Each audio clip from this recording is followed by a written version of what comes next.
Hello.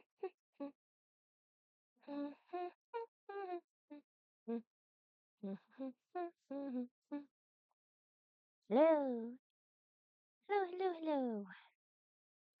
Happy times, or however may find you. Welcome, welcome. I'm so sleepy. I overslept. That's my bad. That's what you get when you don't have a consistent sleep schedule. Highly recommended. It's very healthy for your brain. Very, very healthy for your brain. Want to follow through with that? I'm trying. I'm actually trying, but my sleep schedule has been shot to hell and back. That's fine. We're fine. We'll figure it out or recover it somehow. We'll figure it out and recover at some point. It's gonna happen. We can hope.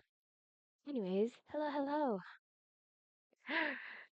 After that exciting, absolute shock filled stream yesterday,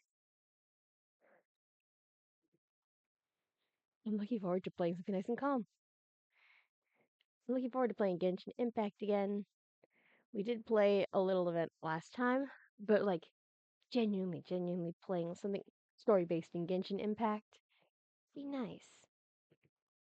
Be nice, especially since it's Collaborative Story Quest. I know it came out like a while ago, but I need to catch up on a whole bunch of things. But we're fine. We'll be fine. It's okay. Now, overall, I'm still reeling over like the story from Star Rail yesterday. And like, now that I'm over the initial shock, bruh, it's so good. And honestly, it's like the whole Gallagher thing. I think was like fully wow. Wah. Oh yeah, it's great, freaking great, and I love it so much. I cannot wait until the next chapter. I cannot wait until the next chapter. Anywho, we're playing Genshin Impact. I'm not gonna talk. I shouldn't be talking about Star Wars. We're gonna play Genshin Impact. Okay.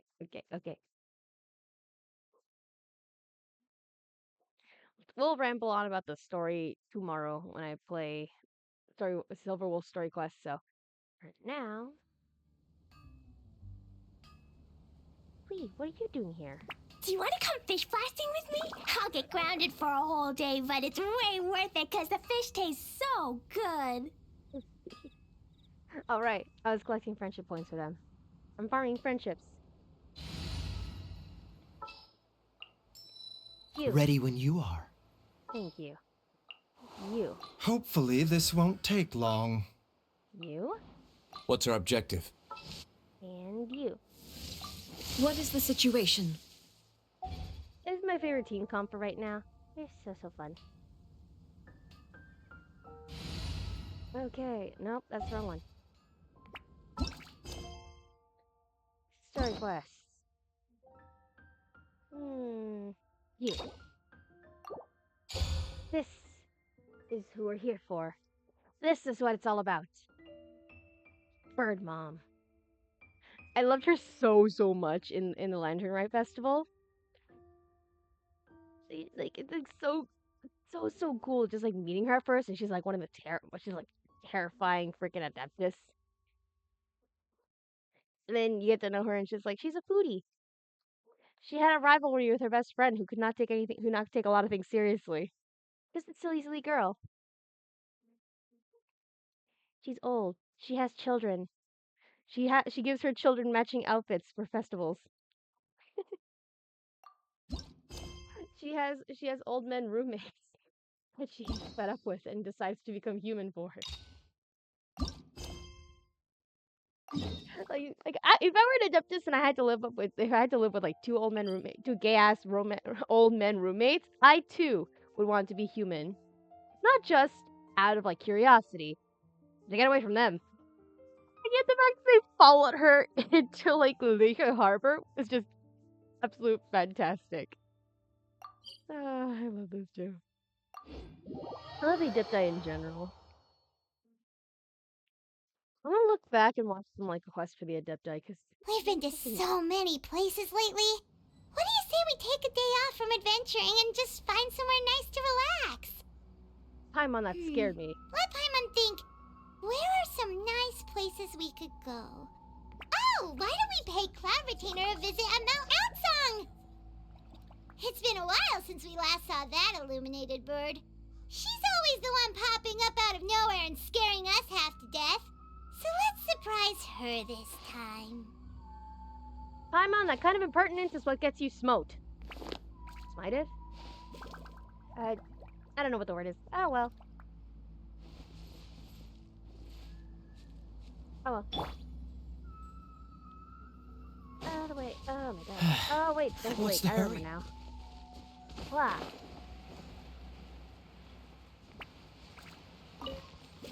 Ah yes. Ching Ching. It would have worked well for my Shao, if I had one. I was not able to pull him on the banner even though I wanted to.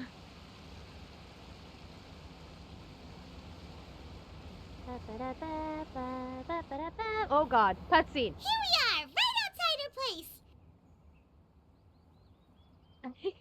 I wanted to like drop in and surprise her with like a plunge attack. Why? Do you still remember the first time we came here? We even brought offerings and everything. We cooked her food. And when we told her that Rex Lapis had been assassinated, she immediately threatened to squash Liyue Harbor. A ride or Paimon die. thought she'd be impossible to get along with. But now that we've spent some more time together, she's really not like that at all. She's goofy. She's funny. She bought way too much tea because she got scammed. We probably don't need to bring any offerings now that we've gotten to know her pretty well, right? I mean, we still Still, should. Paimon's got some snacks around here somewhere, so if she really wants something, we can just use that. Or we can give her some actually good food because we respect her. Paimon, your impertinence. This is what got Conria killed. Huh? Traveler, did something catch your eye? Wow, don't think we've ever seen her before. Whoa, what a pretty lady. Is she also here to visit Cloud Retainer? It seems like she could also be a powerful adeptus. Yeah, you're right. All it takes is one look and you can tell she's someone special. As expected of that bird lady, really. She must have a whole bunch of Adepti friends from all over the country. She's so beautiful. Look at that close-up. Okay, but if we're both friends of Cloud Retainer, then we're basically friends by association, right? Want to go up to her and say hello? Who knew you were such a social butterfly, Paimon? I'll leave the introductions to you. Helping you make more connections is a part of Paimon's job as your reliable guide. Paimon's got this. Thank you. Where was this energy when I had to deal with Neuvillette? Where was this energy when I first met Neuvillette?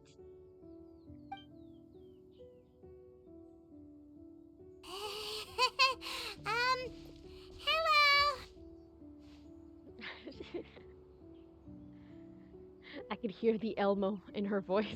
In that hello. Mm. Oh, so that's how her hair works. Bangs. Lock of hair this way. Hold the front part here. Huh. That's how her hair works. Paimon is Paimon, and this is the Traveler. Paimon! Just say everything in a nice, even tone. Paimon doesn't think we've met, but we're also friends of Cloud Retainer. May we have the pleasure of learning your name, Madam Adeptus?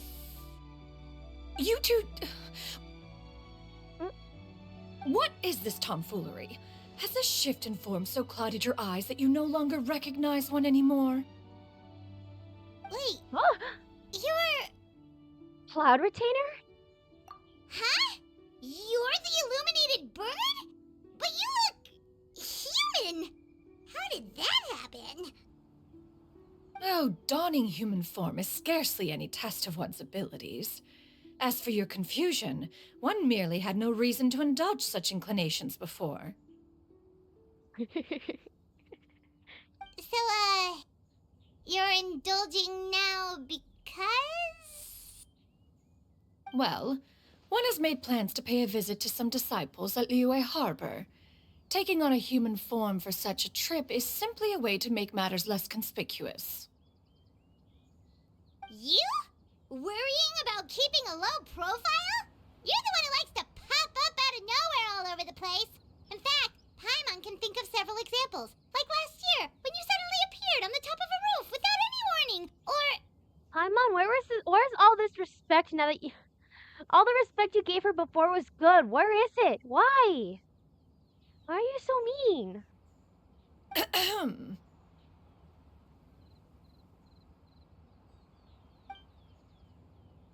It feels like Cloud Retainer has her reasons, but doesn't want to discuss them too openly.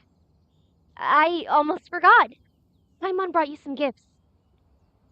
Hey, didn't we agree not to bring that up unless she asked? Oh, so you have taken care to follow the proper rules of etiquette after all. Most commendable. See, Paimon?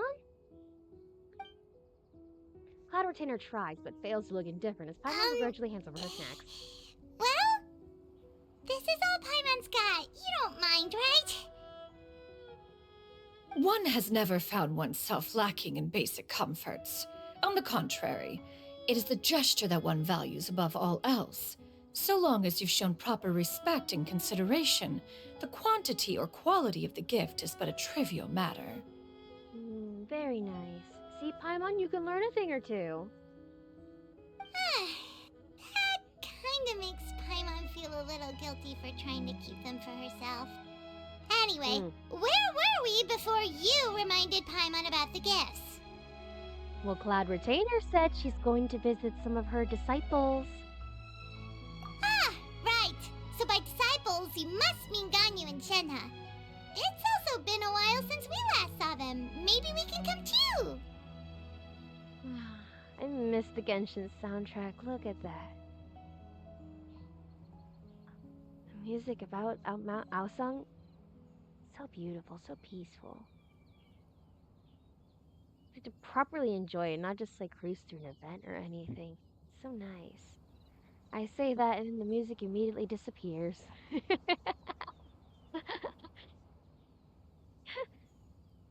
It's because the energy of like the game just being like, ha, welcome home, cheater. One planned to extend the invitation even if you had not raised the matter yourself. Shenhe and Ganyu should be quite pleased to see you again. However, one would first inquire as to the reason behind your visit here. You have cause to seek one's company? Well, no reason in particular. Yeah, we just found ourselves missing you and wanted to see how you were doing. We were hoping you'd tell us one of your stories. Who knew we'd run into your human form while we were at it? Is that so? If there are no urgent matters at hand, then let us make haste for Liyue Harbor. Ganyu is likely still working at Yuehai Pavilion, so that shall be our first stop. I love this. We're gonna run errands with Mom. Sounds great! Then let's all go to Liyue Harbor!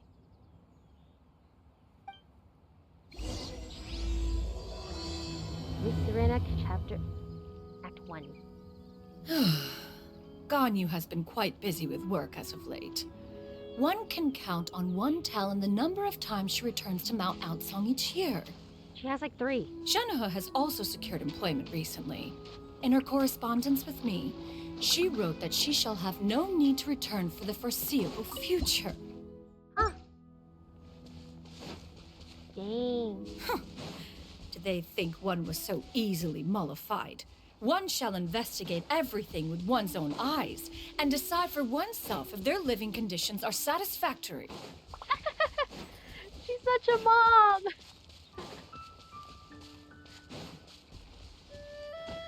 She's such a mom. It's like, oh yeah, my children are moving up in the world. I'm so proud of them. I need to see for myself if they're doing well.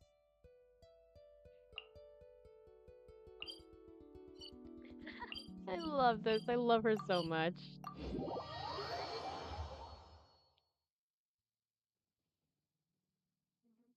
I mean, I can say that because it's not my mom doing it. Cryo is always far more effective in the rain.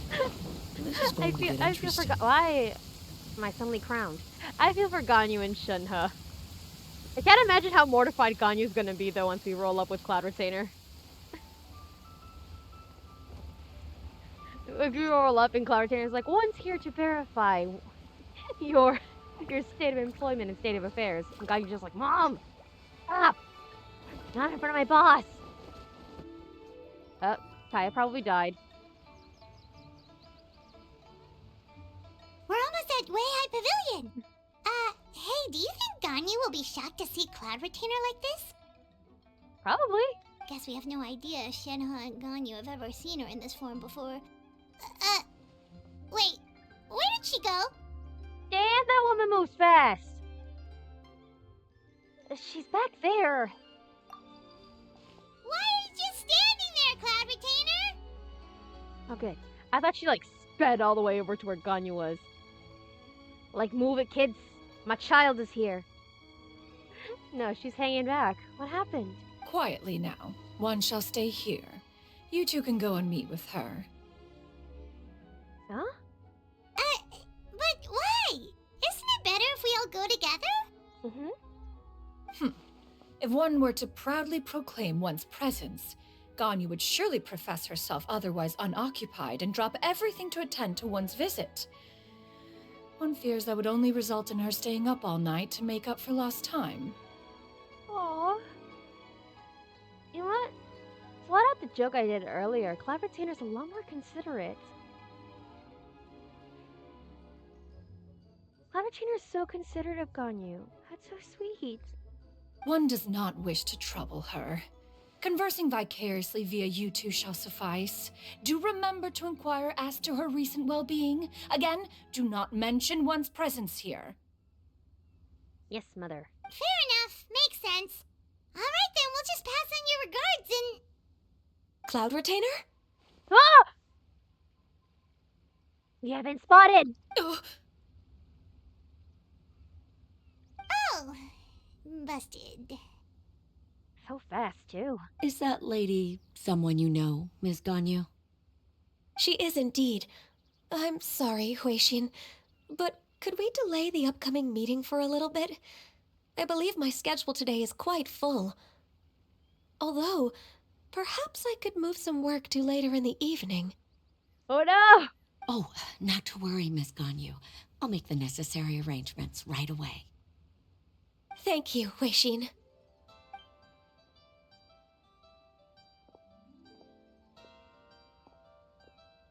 It's been a while, Ganyu. No. Greetings. What brings you here today? And Cloud Retainer, too. It's been quite some time since I last saw you in this form. You are quite mistaken. One is not acquainted with this Cloud Retainer of whom you speak. One is simply a mere mortal passerby. She says that and she still talks with... she still talks like an adeptus. Huh? Seems she's not buying it. Ganyu saw right through her. That was but a simple test. One did not expect you to be able to recognize one so easily, especially after so many years of only seeing one's other form.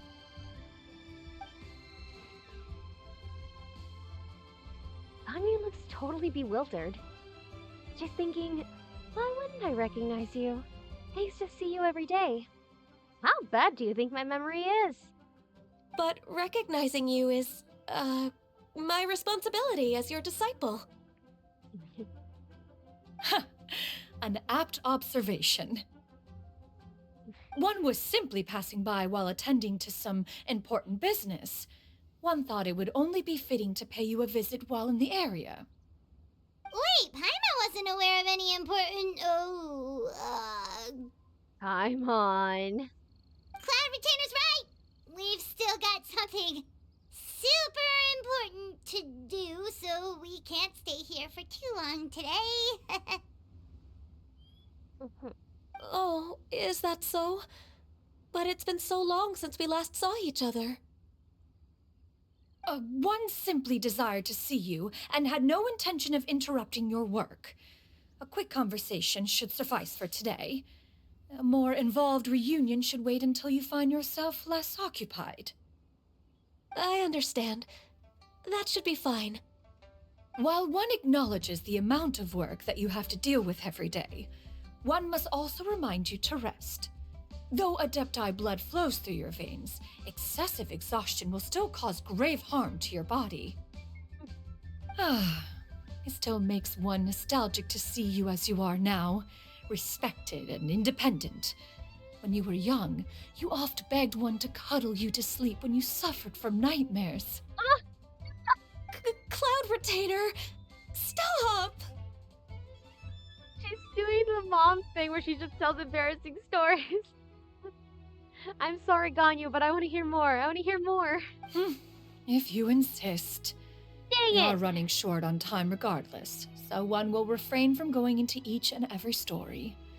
Why don't you continue your conversation? One shall simply stand by and listen.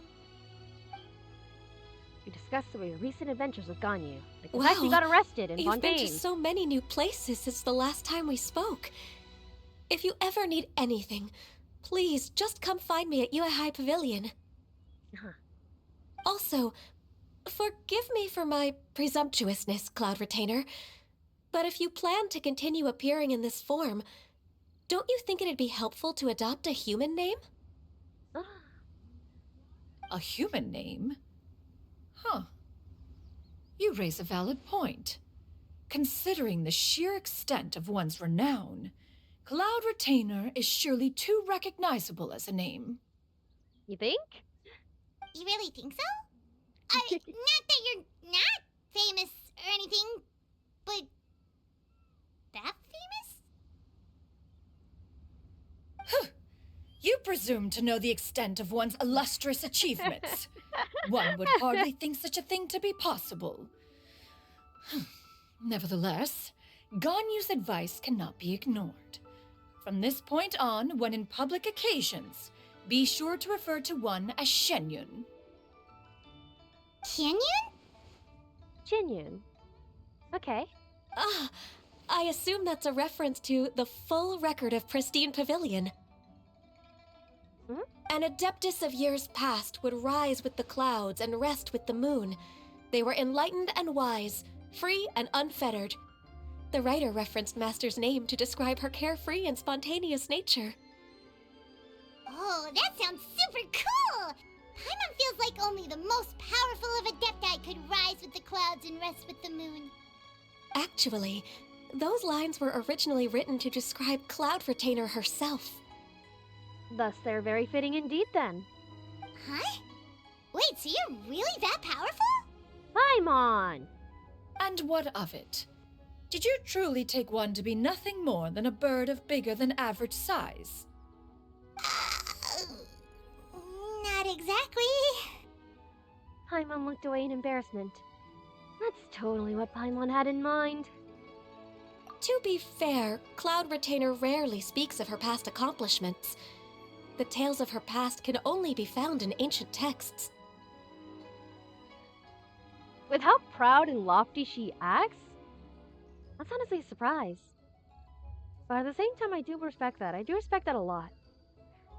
Like I said, she acts very proud and lofty, but she's actually very humble.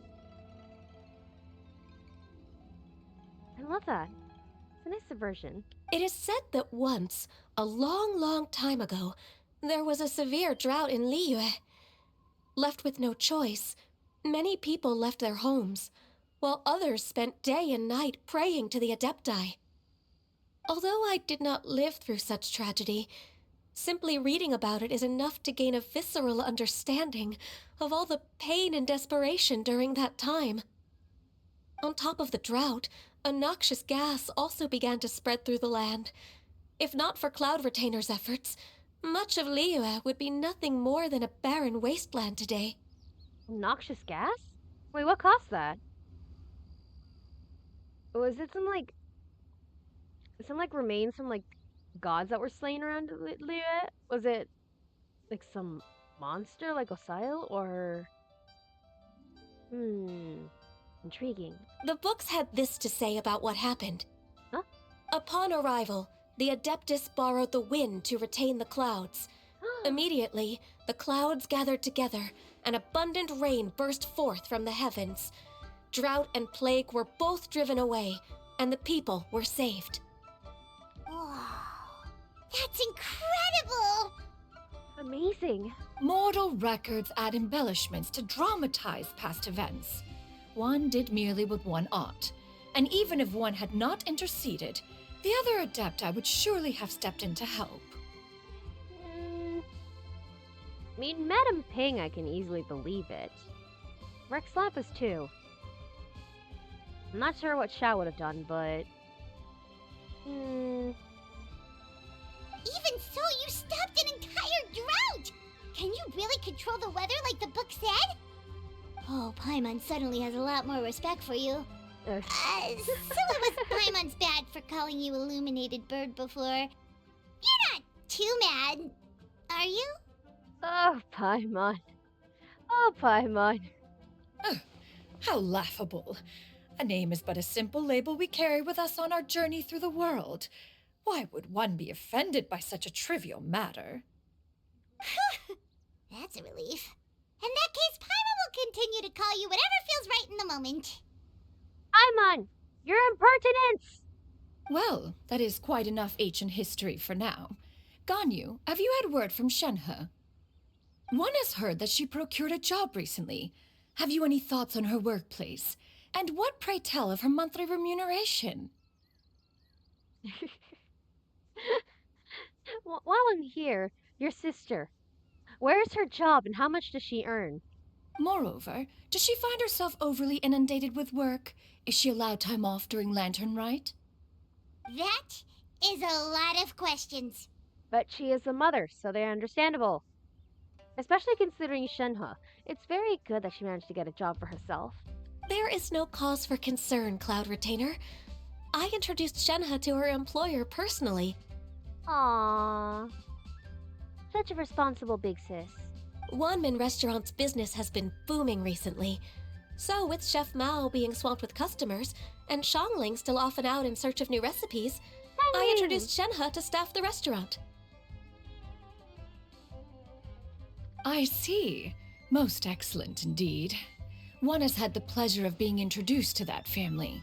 Xiangling is kind and astute, while her father is loyal and reliable. One has no cause to believe that they will make Shenhe's work difficult. Now, it is almost time to partake in the victuals of noon. One shall visit Wanmin Restaurant in person and see how Shenhe is doing.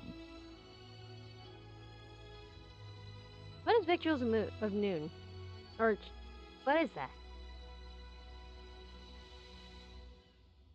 Food? I have learned a new word today. This is the fanciest word I've ever seen for food. Really? Huh? But didn't you just say that you had something important to do? Don't question us, Can Ganyu. that wait until after we've eaten? We're starving. You may return to your work, Ganyu. One shall see to this matter on one's own. There will be many an occasion to dine together in the future. One is certain the opportunity shall present itself most readily. Of course, Cloud Retainer. Please take care. Traveler, Paimon, I'll see you some other time. See you around, Ganyu! Bye-bye. Whew. Paimon was pretty quick on the uptake there, don't you think? Sure. As soon as you mentioned important business to attend to, Paimon realized that you were just looking to cut the conversation short and not take too much of Ganyu's time. Is Paimon right? No, in fact, it was not an excuse. One is indeed visiting Liyue Harbor for an important purpose. Oh? Wait, for real? The moment is not yet upon us. Still, the truth will be revealed to you in time. Huh. She really seems to be playing up the whole mysterious Adeptus thing right now. Is it She's because so we cool. just heard that cool story about her powers? She's cool for it, Paimon. She's cool for it. I don't blame her. Hello, Madam Ping. I'm going to leave you the glazed lilies, actually. Yeah, I'm going to leave your glazed lilies, What's the actually. hurry? That's for you and your girl.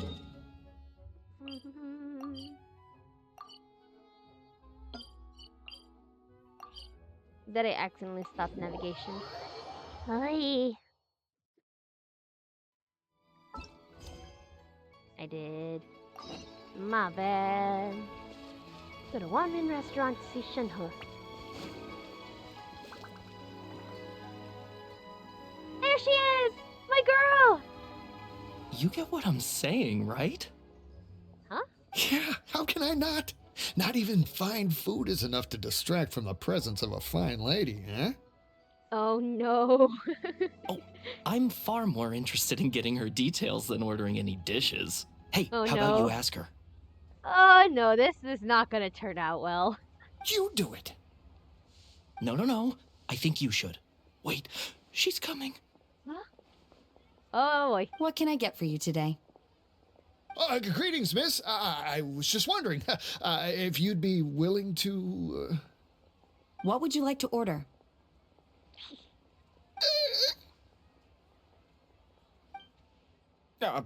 Two servings of Mora meat to go. Good chat. Bye.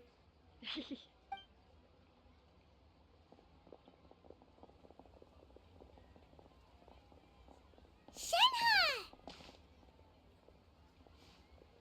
Hello. Welcome. It's been a while. May I take your order? I like how different her tone was.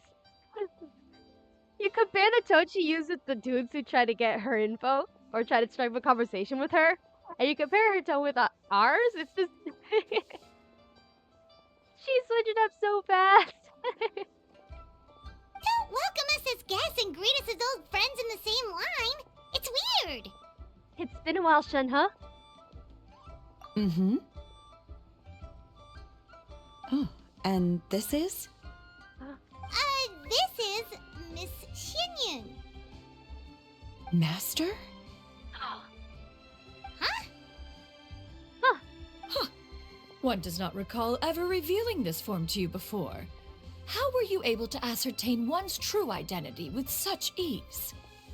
I've trained and lived with Master for more than 10 years. I would recognize you no matter what form you take. Oh, that's her mom. That's her mom right there. You... Oh, she's getting emotional. Is something the matter, Master? Hardly. One simply learned of your employment from your letter and came to check on your well-being. And check out the great food, too. Indeed. It's almost lunchtime. My apologies. I'm still on the clock and can't talk for very long. That's okay. Well, if it isn't the Traveler in Paimon, are you here for Shenhe? He knows. The lunch rush isn't in yet, Shenhe. So I've got things covered for now. Aw. Go ahead, sit down and enjoy some time with your friends. I'll let you know if things pick up. Chef Mao, I appreciate you. Thank you, Chef Mao.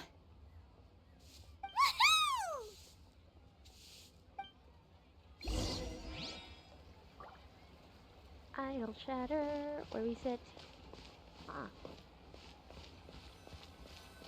We're here.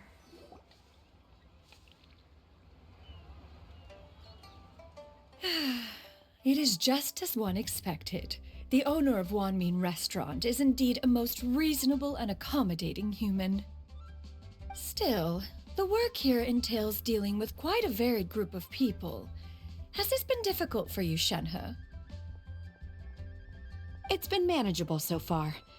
I sometimes run into strange people, but I have figured out a way to deal with them. Seems like you've been making progress. So by dealing with them, you mean... Oh boy. First, I try to talk sense into them. If that doesn't work, I threaten them with violence. At this point, they usually decide they are in favor of a civil conversation. At least she tries to talk to them first. At least she tries to talk to them first. Ah, she's come so far. Shenhe, I love you so much. Oh, how should Paimon put this? I don't know, Paimon. I think it sounds reasonable enough. Oh, a sensible plan. One is gladdened to see you integrate so well into human society. Yeah, no, Cloud Retainer definitely taught her that one. And you, Master? How have you been? Simply marvelous. Though Mount Outsong has scarcely enjoyed your presence recently, one has hardly found the pleasure of one's own company to be lacking. She really did. You know, you haven't visited me in quite a while, but that's fine. I'm okay by myself. You don't need to worry. I see. Oh, just as expected of Master. Shenhe. Shenhe, what she means to say is, she actually misses the two of you a lot. I have missed Master quite a bit too. Even though work has been busy lately, I've already had a conversation with Chef Mao about taking some time off soon to visit Master. Aww. Nah, bruh. Props to Chef Mao. He is the father figure that Shenhe needed. I mean, considering her actual father tried to make her bait for or I guess not bait, actual human sacrifice to a malevolent spirit to try to bring back his wife. So yeah, no. I'm glad Shenhe found herself a really good father figure. And a very good one at that. Oh, you did? Do make note of such matters in your letters in the future. There's hardly a need to keep one in suspense. Oh, is Cloud Retainer thinking that she wasn't gonna visit anytime soon? Aww. Whoa, her mood shot up just like that. By the way, Master, since you are in Liyue Harbor, have you had the chance to visit Ganyu? Indeed. She is similarly preoccupied with her work. There was time only to exchange a few simple pleasantries. Ganyu told us the story of Cloud Retainer's name. It was amazing. We never knew how powerful she was before. I see. In that case, allow me to also share a story about Master's past. Ooh. Oh? Is that a problem, Master? I believe this to be a good topic of conversation. No, not a problem. One was simply caught off guard. But no matter. Please, proceed. One is most curious to see how much of one's own conversational prowess you possess. Master once participated in a race against Mooncarver. After Mooncarver lost, he insisted that Master's ability to fly gave her a natural edge in such a contest. Wait, Mooncarver is the deer, right? That's actually kind of funny. In response, Master agreed to forego flying in return for being able to use one of her devices in the race. Mooncarver accepted, only to find Master with a brand new device on the day of the contest. Huh, what kind of device was it? It was a mechanical vehicle made out of iron. What was it called again? Oh, an electro-powered bicycle? Now I have the image of Cloud Retainer just like racing against a deer, just furiously pedaling.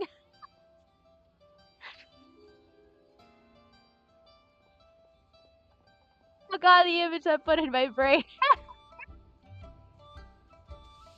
Oh god. That's funny. That's funny.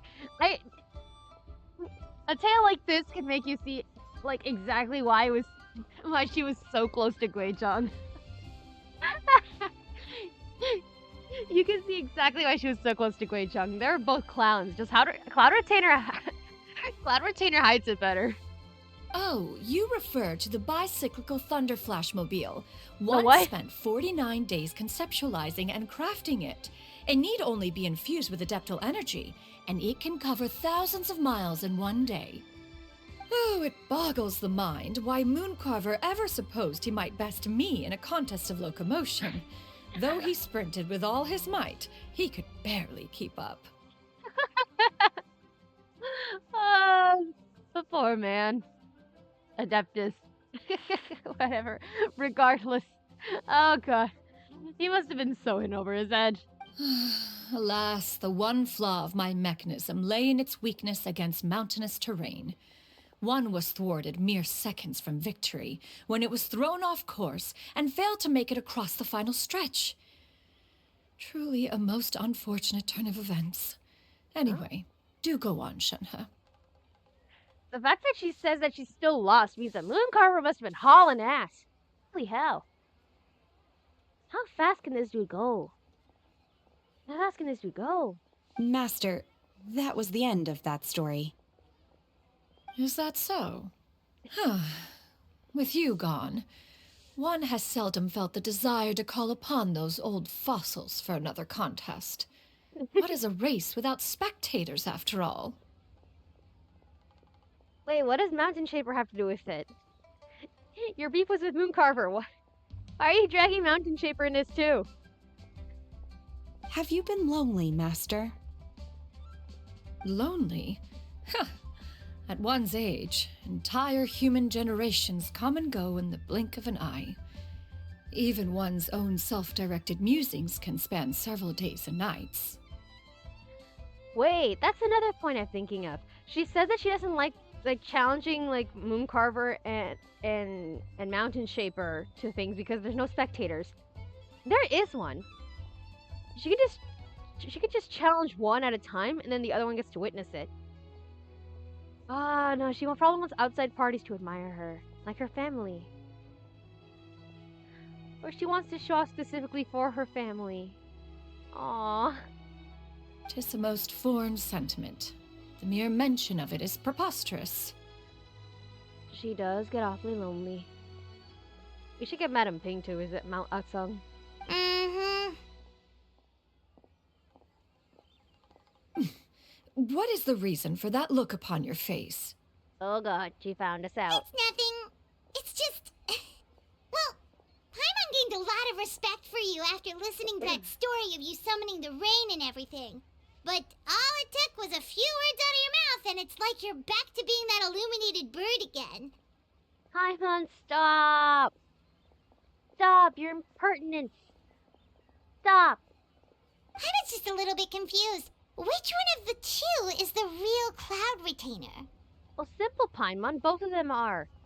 She can be a highly esteemed, very powerful adeptus, and also be a dork. That's the fun of it. To me, they are both Master.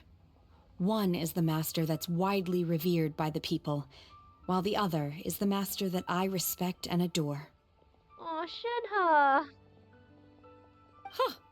One finds oneself exalted yet again with sweet words of praise and flattery of a most extravagant nature. You chose to exalt one with your words, yet you refuse to grace Mount Outsong with your presence for any extended period of time. One would almost question the sincerity of your estimations. She's such a mom. She's such a mom. This is not to say that your words paint an inaccurate picture. One has always lived by a single ideal. Eschew all action and abide by no rule. One does as one pleases and speaks as one pleases. Others may critique or praise as they see fit, yet one places little weight in such judgments. She got what, 2 sentences of flattery from her disciple, and it's as if her ego is about to burst. Paimon.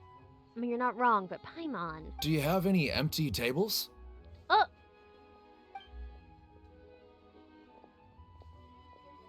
Hey there, could we get another fish stew?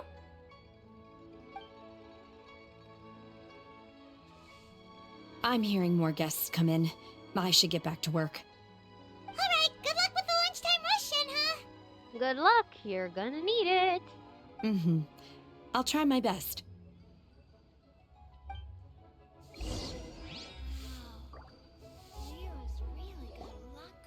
More and more guests trickle in. Paimon takes the opportunity to order a whole array of delicious dishes. So Great. much yummy food! Paimon's gonna feast! Is the food to your taste, Cloud Retainer? One is fond of all kinds of delicacies and delights in a multitude of flavors. The dishes here demonstrate no shortage of culinary skill. Their unique flavor profile has left one more than satisfied. In fact, one has been struck by quite the fit of inspiration. One has already begun to conceptualize the next generation of supreme cuisine machines. Everything's so tasty. A bit too hot at times, but still super tasty. I'm sorry, miss, but our tables are full. Uh-oh. Shall we try somewhere else, Granny? But it smells so delightful. Can we really not eat here? My poor legs can't go on for much longer. Well, you could always check with some of the other guests and see if anyone's happy to share a table.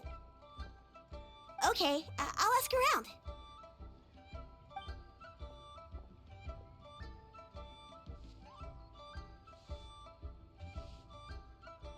Excuse me, would you mind letting us share a table with you? There are no empty tables left, so... Ah, well, Paimon doesn't mind. What about you guys? Well, I don't. Cloud Retainer? As long as you don't mind our chatter. Great! Thanks so much. My name is Shuyu, and this is my granny, Yuandai. Oh, it's Shuyu! She came out in the Lantern Rite event. I love her. Granny? Yep. Is there something wrong with that? No, Paimon's just a bit surprised. She looks so young. Yeah, a lot of people compliment Granny on her youthful looks, but she's actually much older than she appears. Huh?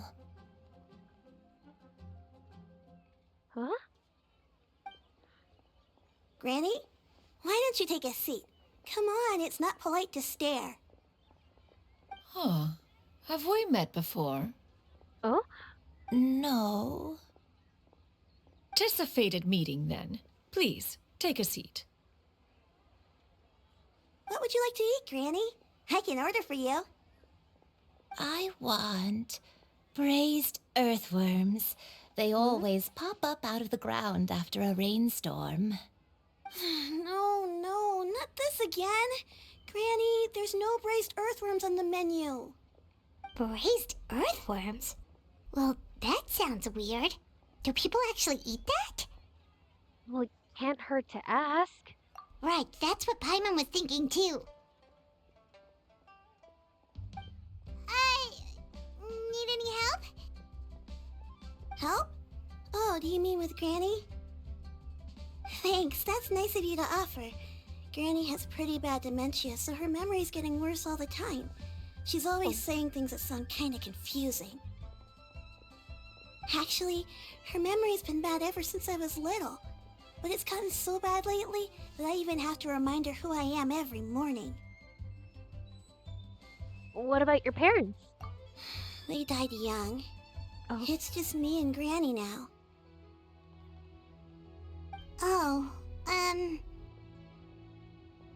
But it's okay. Don't feel bad. Granny loves me a lot, and I love her a lot too. Sure, it's hard at times, but you just gotta make the best of the life you've got. Oh, Shuyu. Wow, you're really tough for your age, kid. You're too kind. And me? Oh, what about me? You're tough too, Granny. Plus, you're really gentle, and you're always there for me. Yes, and it's hardly as if I forget everything. I still remember the important things. Wait, what was that really important thing again? Ah, I remember now. It was a dream. I had a dream where everything was dark. Someone was standing in front of me. She told me to come and find her, and that once I'd found her, I would be free. Huh? That sounds super important. But how come you've never told me about it before? It was just a dream, so I forgot about it. But I'm in a good mood now, and somehow I remembered it again. You know, I believe I've had this dream a great many times. But just how many times have I had it? Now that I do not remember. Wait, so you have a reoccurring dream where someone's talking to you? That sounds spooky. Oh, does that mean you're possessed? Unlikely. Her eyes are clear and her breathing remains calm and level. One sees no signs of possession. Are you sure? Who do you take me for? Is one not an adept? Am I not an expert? You're right. Paimon almost forgot you're the expert. In that case, do you still remember what the person in your dreams looked like, Granny? That's gonna be a great way to like conceal an adeptus's identity. The expert. I mean, considering the definition of adept, yeah, I guess it works, but I guess instead of saying you're the adeptus, you're the expert. Like that one gag from Fresh Prince. Not anymore. Although, I have a sense that she looked rather like me. But not as I am now. My younger self. A younger version of Granny? This is just getting weirder and weirder. What is going on here? As one said, fate must have brought us together. You may leave this situation to me. Why has she been turned around this entire time? Are you sure? So, what are your names? Paimon's Paimon. I'm Nick. Just Shenyun is fine. Thank you all so much for offering to help. But first, I'm sorry for asking, but, how do you want us to pay you back? Huh? Oh, we don't need any payment for this. We're just curious about your situation, and we want to help if you can. Thank you so much. You're welcome. But Miss Shenyun, what exactly can we do to help out this granny? All we have to go off is that dream. Where do we start? That is elementary. Since her dreams portray her younger self, then we shall retrace the steps of her youth. Once we have revisited those places, her memories will likely return. Sounds like a plan. So, Granny, do you remember which places you went to when you were young? Why, of course I do. The heavens above, the earth below, the wispy clouds, and the emerald mountain streams. Okay, taking that as a no. Shenyun, does that sound familiar to you? I might have an idea. Huh? Once, when I was really little, my dad told me that Granny used to be a martial artist heroine who saved loads of people from a disaster. Oh! If it's true, then maybe they wrote about it in the history books or something. A martial arts heroine? Oh! Shinjo knows tons about Liyue's chivalric traditions. If anyone knows about the heroes of the past, it's him. Let's go find him at the Feiyun Commerce Guild. Are you leaving already? But I'm still hungry. Huh? I'll go order some food, Granny. If there's nothing on the menu you especially want, I'll just get a few different things. It seems we must part ways for now. The Traveler and Paimon are bound for the Feiyun Commerce Guild, while Yuandai and Shuyu shall remain here and partake of their lunch. As for myself, I have matters to discuss with Streetward Rambler. Madam Ping, right? Streetward Rambler? Oh, you mean Madam Ping! Precisely. Let us meet at Yujing Terrace once you are ready. Everyone, please eat to your heart's Right. content. I wanted to try this place. The food is unbelievable. Cheese! Where are you going, Granny? Don't you like the food? Fresh milk. I need to buy you some fresh milk. Milk? Why? You need to drink milk before eating, or the spicy food will make you cry. Hush, little one. Don't cry. Granny, you're forgetting things again. I'm not a little baby anymore. I can eat spicy food now. Even the super spicy dishes, like their fish stew. I can eat 2 whole bowls, no problem. Wonderful. Oh, wonderful. My darling granddaughter is all grown up. Aww. Oh, that's so sweet. Wait, did Cloud Retainer already, like, up and vanish? Everyone, please eat to your heart's content. Today is She did? Ah. Oh well. I have to wonder if she went to talk with... If she actually went to talk with Madame Ping. I want to see if she actually went there. Cryo is always far more effective in the rain. This is going to get interesting.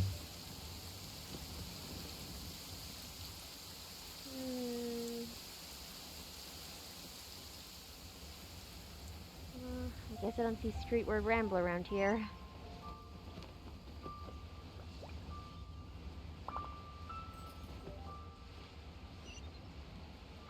Wait. There's an array of 3 flowers on there. Ah! Oh! I did not mean to plunge.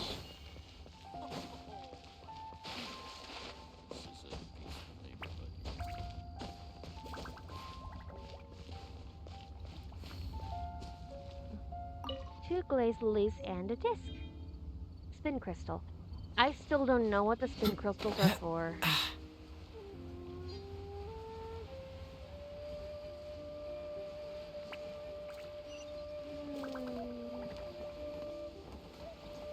Oh well.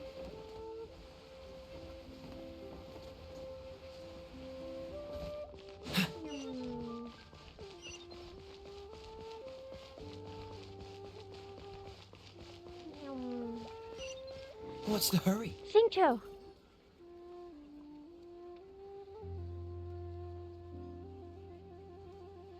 Huh. It's you two.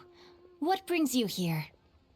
Shincho! Great, we found you! We wanted to ask you about something.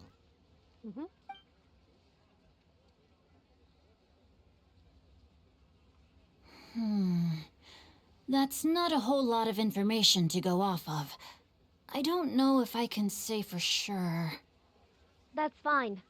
Anything is helpful and appreciated. I can't pinpoint her identity from your description alone. But considering her age, I am reminded of a nameless heroine who's been featured in various chivalric novels. Oh? Nameless heroine? That's right. The novels often speak of a great drought from 50 years ago. As the people suffered, a nameless heroine appeared and began to clear away evil spirits and bandit camps. The people idolized her, but never learned her name. All they knew was that she always acted alone. Later, though, she supposedly fell in love with a similarly noble-minded exorcist from Mount Tianheng. They were well matched in more ways than one, often fighting together as a fearsome duo of otherworldly strength. Aww. After the drought ended, the heroine and the exorcist left the public eye and began living a reclusive life in the mountains. All that remained were tales of her incredible accomplishments. The way this nameless heroine faded from fame into obscurity later in life is not too dissimilar from Miss Yuandai. I hope that's somewhat helpful. Thanks a lot, Xingqiu. We knew it'd be worth talking to you. It's nothing at all. Just something I came across while reading. I did do a bit of extra research on her story, but it was just out of personal curiosity. Well, Paimon still thinks that's super cool. Oh, wait, Xingqiu, if you've read up on her, do you know of any places often associated with her? Let me think. In In the novels, the nameless heroine always appeared near one of 3 places: Wangshu Inn, the area just north of Jueyun Karst, and Qingyun Peak. Wangshu Inn, Jueyun Karst, and Qingyun Peak. Perhaps the real-life heroine who inspired the character was also often seen near those 3 places. That would explain why those locations appear in the various novels written about her. Thank you so much, Xingqiu. You are a great help. You're welcome. To be honest, I found some parts of the story confusing when I first came across it. If Miss Yuandai was indeed the original inspiration for the character, she may just be able to help me put the pieces together. It's rare for a chivalric hero to fade into obscurity during their lifetime, even after retiring from the public eye. But no one ever saw or heard from the nameless heroine again. There were even rumors that she became extremely ill. I've never understood why someone would go to such lengths to erase themselves from public memory. It's almost as if she was trying to hide from something. There's probably far more to the story than what's been written. We'll be sure to tell you if we manage to uncover the truth. That's a deal. Perhaps, behind the truth of it all, there lies a story more fantastical than any work of fiction. Paimon feels like we just learned so much from Xingqiu. A drought, a nameless heroine, a life of seclusion. Wait, why does the story sound super familiar? Wait, Cloud Retainer stopped a drought once. How long ago was that? Was it during Granny's lifetime? Oh, right! There's a drought in this story, too! Xingqiu, are droughts super common in Liyue or something? Well, they used to be. But people have long since developed methods to prevent them, like by cultivating the soil or digging canals. So while droughts do happen from time to time, they are rarely regarded as true disasters. The drought 50 years ago is probably one of the worst we've had in the last several centuries. The crops withered, the streams ran dry, and the monsters in the mountains became rabid and agitated. Countless caravans were attacked, and people who lost their homes came together to form bandit groups. What started as a natural disaster soon became a human tragedy as well. That sounds awful. Yeah, and that's exactly why the nameless heroine was so beloved. She must have been someone of true integrity to do so much for the people while asking nothing in return. Still, as terrible as that drought was, it was nothing compared to the truly calamitous disasters that befell this land in ancient times. They say that back in those days, disasters were both more severe and more common. Only the strongest of Adepti could hope to dispel the ruin and devastation. Do you have any other questions? We're good for now. We're just going to head back and meet up with Miss Xianyan and the others again. Paimon hopes that Granny Yuandai will be able to remember more of her past. She used to be a great hero who saved many people. So sad that she can't recall any of it. Yeah. Anyway, we'll be off now. See you some other time, Xingqiu. Thank you so much for your help. It's no problem at all. Safe travels.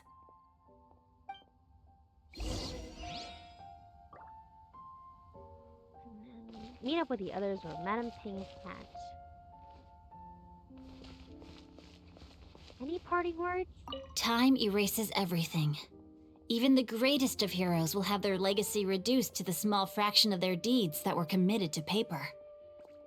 But I think the magic of chivalric novels lies in the way you can catch glimpses of a noble soul from a few mere paragraphs.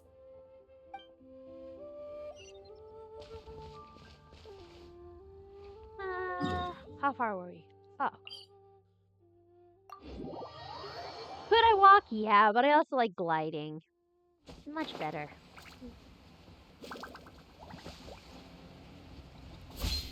Ah! We're fine. I thought I was going to plummet to Kaya's death.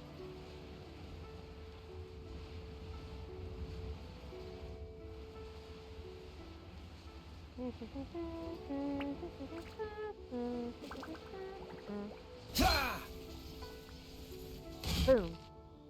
I have recorded the tune that you requested. I hope it will be of help to you. Oh. The detail on that jade. Oh my god. I want to eat it. It looks like a gummy. I want to eat it. Oh, thank you. Straight word, Ping, what has amused you so? Oh, it's no serious matter.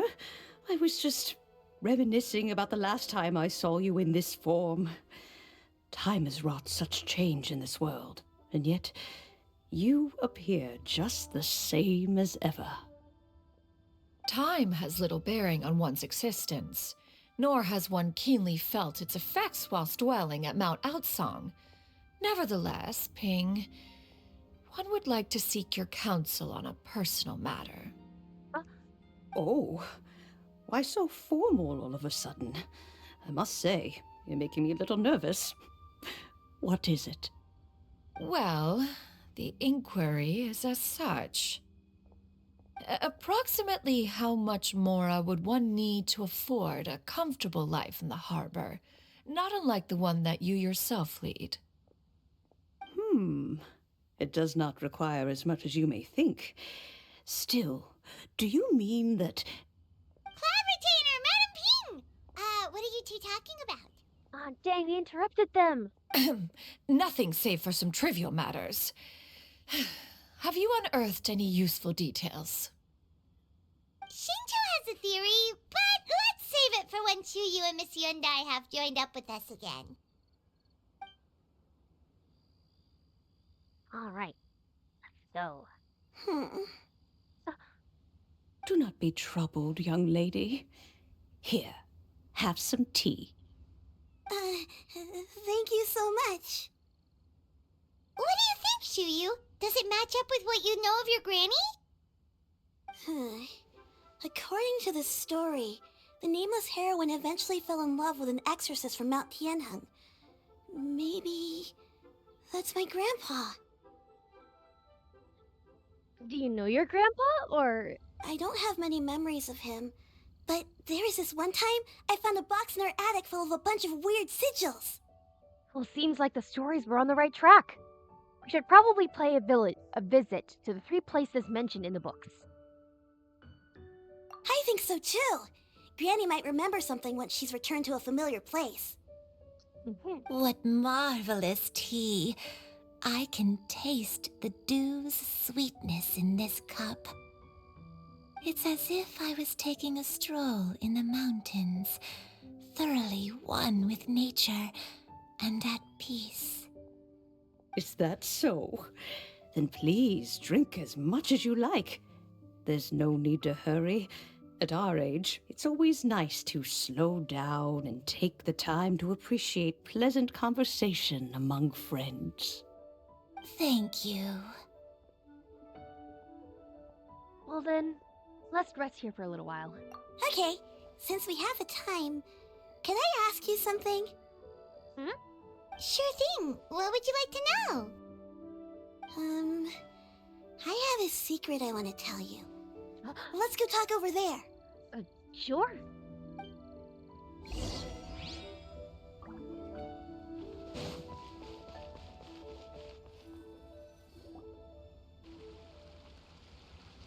What's wrong, Shuyu? Well, I've been kind of meaning to ask ever since we started talking in the restaurant, but are you guys all adepti in disguise? Oh! Oh! About that. Why do you say that? Well, you guys just seem super special. Plus, I think I might have heard Miss Shen Yun call herself an adeptus. Oh. Must have been a slip of the tongue. Shen Yun, since you were the one who, misspoke, maybe you can explain to Shuyu here what you really meant by that. One is indeed an adeptus. Is that of some concern to you? Huh? Mm. I knew it. Well, you don't sound so surprised at all. Well, one time when I was a little kid, I saw a pure white illuminated crane. I had this super high fever, and Granny wasn't around. I was feeling all icky and gross. But then this snowy white crane flew down from the sky. She put me on her back and flew me to her cool Adeptus house and fed me some sort of magic potion. When I woke up, I was already back in my bed and my fever was gone. I really wanted to thank her, but I was too sleepy to stay awake, so I never got the chance. So, I just kind of wanted to ask if maybe any of you have ever met an Adeptus like that? Genyon, this goes to you. A pure white illuminated crane? The only two we've ever met are blue and white and black and brown. Mm-hmm. Have you ever met one that's pure white, Cloud Retainer? Never has one met an Adeptus with such features. One surmises such a description is but a hyperbolic embellishment that oft results from narrative accounts. So she might have not seen clearly because she was sick? That's weird. Was it really just a dream then? Well, even if it was just in my head, it doesn't matter that much anyway. All I really want is to help Granny recover her memories. I'm really grateful for all your help. Happy to give it. Leave it to us! Now that we know the 3 locations, we just need to visit them one by one. Let's go to Wangshu Inn first. Okay, I'll go get Granny.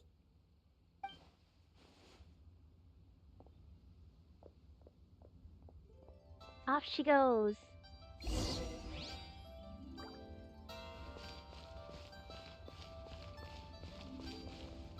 Madam Ping? Leaving already? Well, just remember that you can come over for a cup of tea anytime. Of course. It'd be so cool if we can get Streetward Rambler as like a playable character. I could go to a Cloud Retainer as a playable character. I'd love it if we can get Streetward Rambler too. Like, they already have a design for her and everything. I remember how people were, like, really thrown off by, like, Mooncarver and Mountain Shaper's, like, appearances in Lantern, right? Like, people thought they were, like your run-of-the-mill NPC characters, but it's like, I guess that alone can kind of tell us they didn't intend to make those playable. Wangshu Inn. Wangshu Inn. Please tell me we get to see Xiao in this chapter. Please. I need to see my boy. Do you remember this place, Granny? Yes. The fish here is very delicious. And if you look out into the distance, you can always spot a bird that's been left behind by its flock. Always? I believe I used to have a room here. It had a window. Yes, I spent a lot of time looking out that window. Which room was it again? Let me look. I'll come with.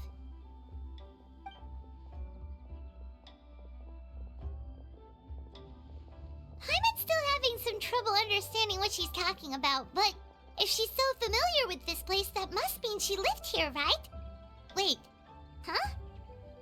Woo! Stop! What are you doing here all of a sudden? You scared the living daylights out of Paimon! I really hope my shriek was not picked up on my mic. Hi! Hello! I sensed a non-human presence and decided to come take a look. Oh? If you're here, then there's likely no trouble afoot. I suppose there's no cause for concern. Aww. His eyes did a little kitty squint. His eyes did a little kitty squint.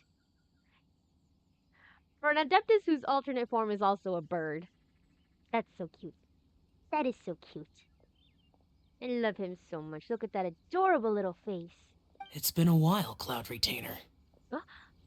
I see you have returned to your previous form. You've met her in this form before? I have indeed.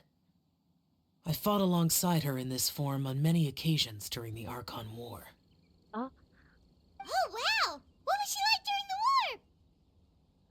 Oh, wait, let Paimon take a guess. Was it anything like this? Oh, no. Behold, the glory of one's newest invention, the Bang Bang Continuous Fire Mechanism. Hands up and surrender, or be prepared to face the full might of the Adepti. I shouldn't laugh. I shouldn't laugh, but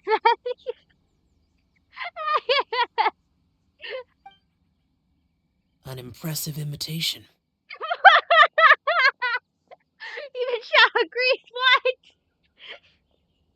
What do you Paimon knows her all too well. The fact that Shaw agreed with that. Even so, Cloud Retainer was not always as ostentatious as you describe. You may be unaware, but her talent with Adepti sigils is just as formidable as her skill in mechanics.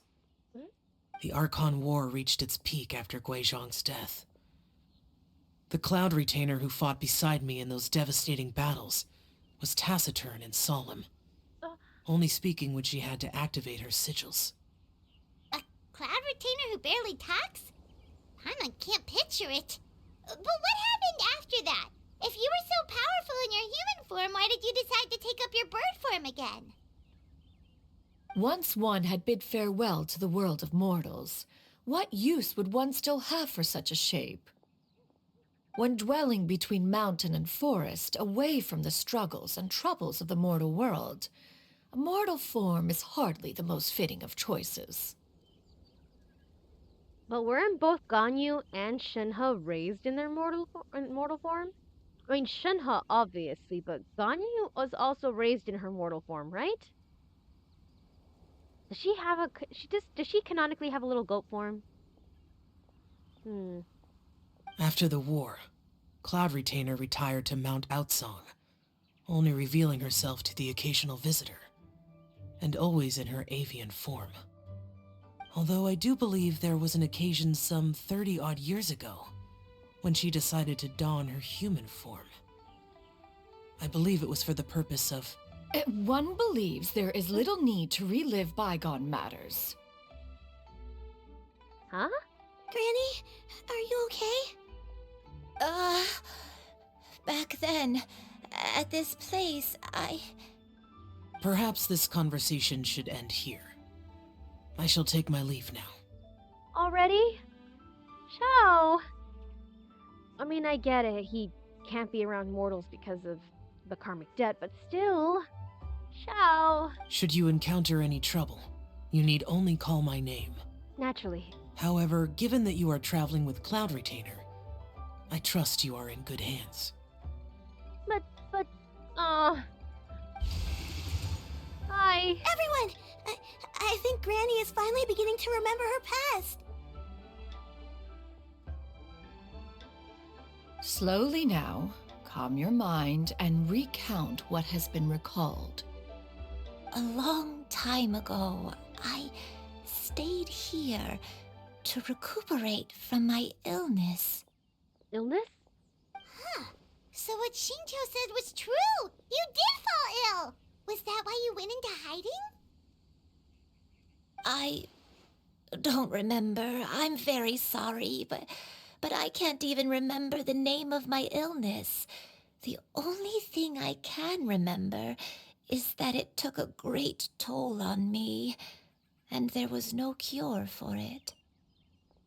I was confined to my room in Wangshu Inn, where I spent many days unconscious. I'd come to every once in a while and stare at the migrating birds outside the window. It was a solemn sight. I remember crying, but I'm not even sure I knew why. One day, I met a traveling merchant. Upon hearing of my illness, he sold me a bottle of soul-revitalizing tea pills. He told me that the pills were concocted using Adepti blood and could be used to alleviate my symptoms. Sure enough, I made a full recovery. My illness remained dormant for several decades after that. So then, the dementia you're suffering from now is actually... Wait, but if your illness remained dormant for several decades, are you saying that what you're going through now is just a relapse of what happened all those years ago? And it was all thanks to the pills that you managed to keep the symptoms in check? Paimon's brain kinda hurts. Do you remember anything else? I'm sorry, I don't. Oh, if only I wasn't so useless. Oh, Granny. Hey, you're not useless. You've done so much for me. Watched me grow up. Raised me. How could you say that about yourself? Oh, fret not, dear child. Granny was just a bit frustrated. That's all. The recovery of a person's memories is a gradual process. Finding pieces of one's past is always superior to not finding anything at all. Let us make haste to the next location. Next location. Next location. Oh, why don't we go to the area north of Dwayunkars next? There isn't really a landmark there, so where should we start? Oh, Paimon's got it. Let's check out the houses in the area first. After all, if she was there for any length of time, then she would have stayed somewhere, right? Oh, Paimon's really got her thinking cap on today. At Indeed. this rate, we'll recover all of Granny Yuandai's memories in no time. Paimon's brain cells working in overtime. I appreciate that. Yeah, from here.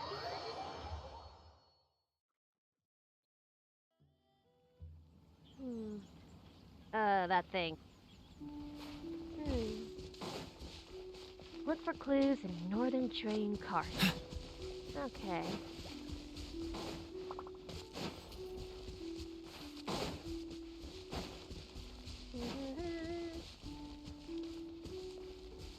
Whoa, why are there so many treasure hoarders here? Finally! Guess it's time to round up some bad guys. Mind the side effects. Flames, purge! Shine down! Freeze! Yeah.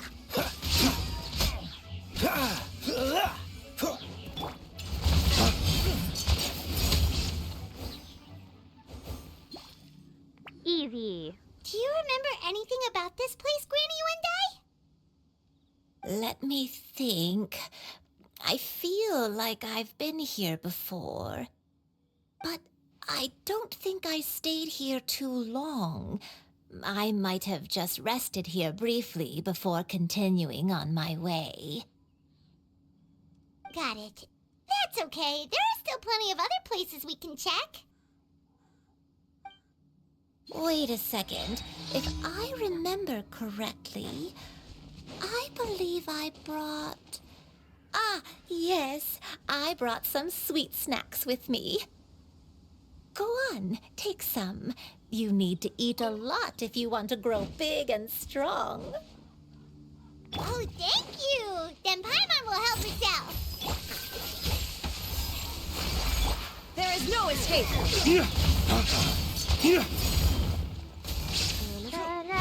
Waste to the wicked!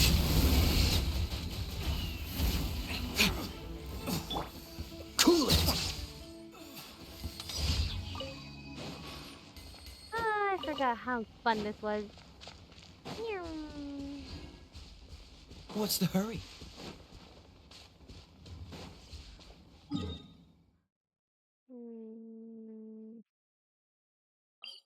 can go from here and then glide down.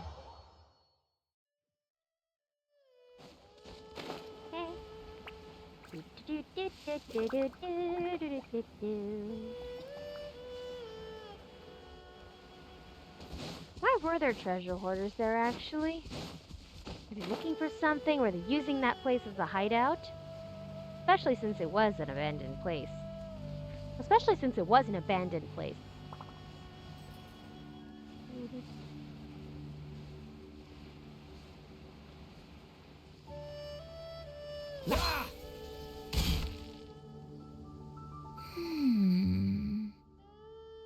What about this place? Any memories? I don't remember this place at all. I don't think I've ever been here before. Still, I was thinking, this place feels perfect for a game of hide and seek. Huh? Huh? Why a game of hide and seek? I'm not sure. Maybe it's because I used to play that game a lot with Shuyu when she was younger. I don't remember playing it that much. Are you sure about that, Granny? We only played a few times, and we stopped once we realized I was no good at the whole seeking part. Ah, is that so? Then I must be mistaken. Could she be thinking of like one of Shuyu's parents? Or Not here then. Let's try somewhere else.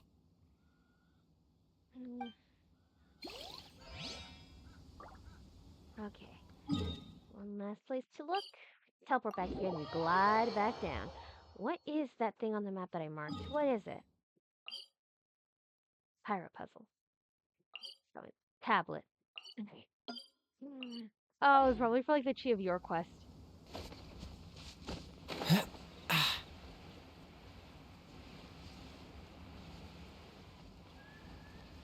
Yeah, that's probably it. If not, it might have been for one of Osasius' quests. It's been a while. Hello, Seely. It's been a while since I ran about Lira like this freely. Huh. Location achieved.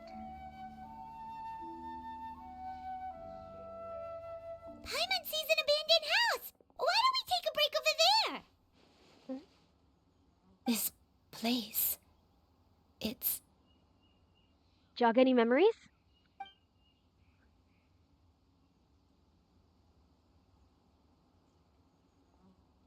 Did you remember something, Granny? I remember. Shuyu, this is where your father was born. Oh. It was a moonless night. I had been injured, so your grandpa was supporting me. We fled together with some being in the fog behind us in hot pursuit. I had exhausted my strength when the labor pains came on, so we took refuge in this house. Your grandpa set up a barrier outside, but neither of us knew if it could hold the monsters back. I remember that night. I remember falling to my knees, reciting a prayer over and over. I alone am the source of this sin. Punish me as you wish for forsaking my oath, but spare my innocent child. Sin? Oath? Did you do something wrong? I don't know. I don't remember. I only remember praying in the darkness with all my strength until the sun finally rose again and the fog cleared out. Eventually, the house was filled with the sound of my baby's first cries. That baby was your father. I remember I clutched him tight to my chest and wept tears of joy. It was the first time I'd ever felt such happiness in my life. My dad? Shuyu. He was my pride and joy, and so are you, Shuyu. You're so much like him, and I love you both so much. But you're always going to be different from me. Why? Just what did I do? I don't care what you might have done, Granny. You'll always be the person I love more than anything. Shuyu! You're too sweet, Shuyu. I'm lucky to have you with me. If not for you, I would not have had the courage to come here, to try to remember what I had forgotten. All right, let's not stand around any longer. There's one place left, yes? Let's go take a look. If one recalls correctly, the next place should be Qingyun Peak. Yuandai, how fares your health? I may be a bit slow, but I'll do my best to keep up. I'm sorry to keep everyone waiting. Climb on. I shall carry you to the top. Oh, such lightness of weight. All those who grow old grow frail in the end, do they not? First, you lose your memory, then your health. Eventually, you end up losing everything. My only wish is to depart this world with a lucid mind, to free myself of this torment and the burden it places upon others. Fret not. You have my aid in this endeavor. Okay. Poor Granny. I have to wonder, was the evil spirit that chased them maybe some god remains from the Archon War? Or could it have been a particular spirit? Like, could it have been the same one that Shenhe's family dealt with? That's probably a stretch, but still, I'm intrigued about that spirit. About her broken oath.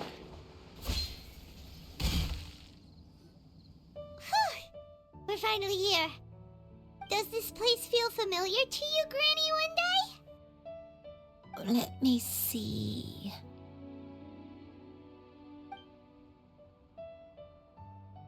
How strange. Have I lived here before? Take it easy. Take your time. When we were at Wangshu Inn and the abandoned house earlier, though I couldn't remember everything, I still felt a sense of familiarity. I could easily picture myself in those places.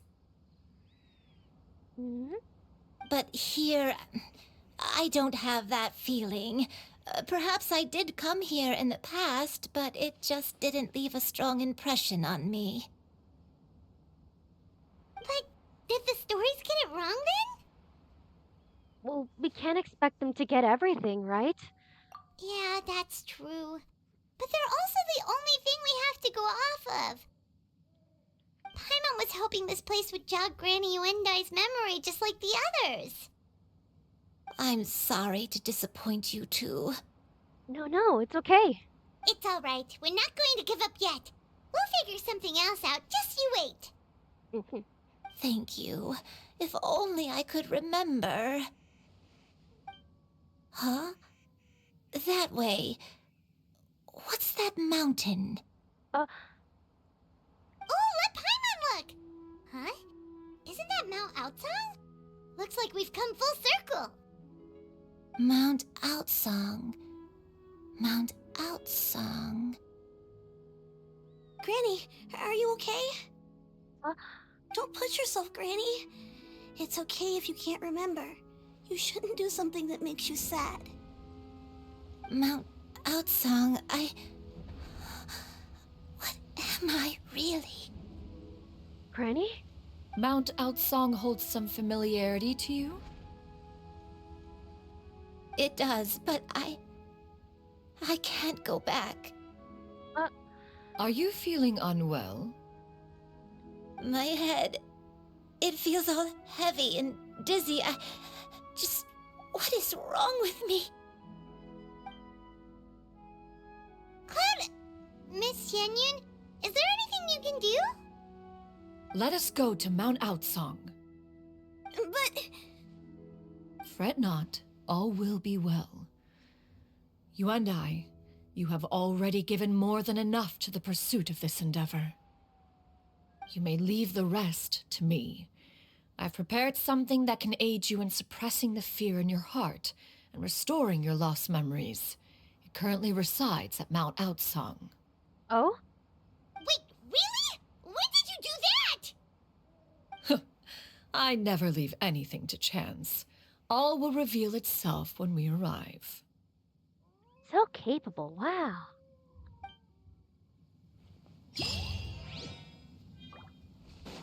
Oh, I hate this thing so much. Oh no. Whee!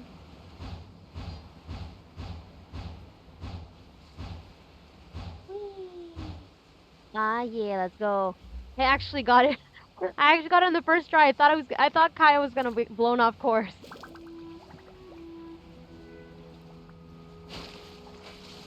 Ah, he still went sploosh. Oh well. Come on, just tell Paimon already! What's this thing you've prepared?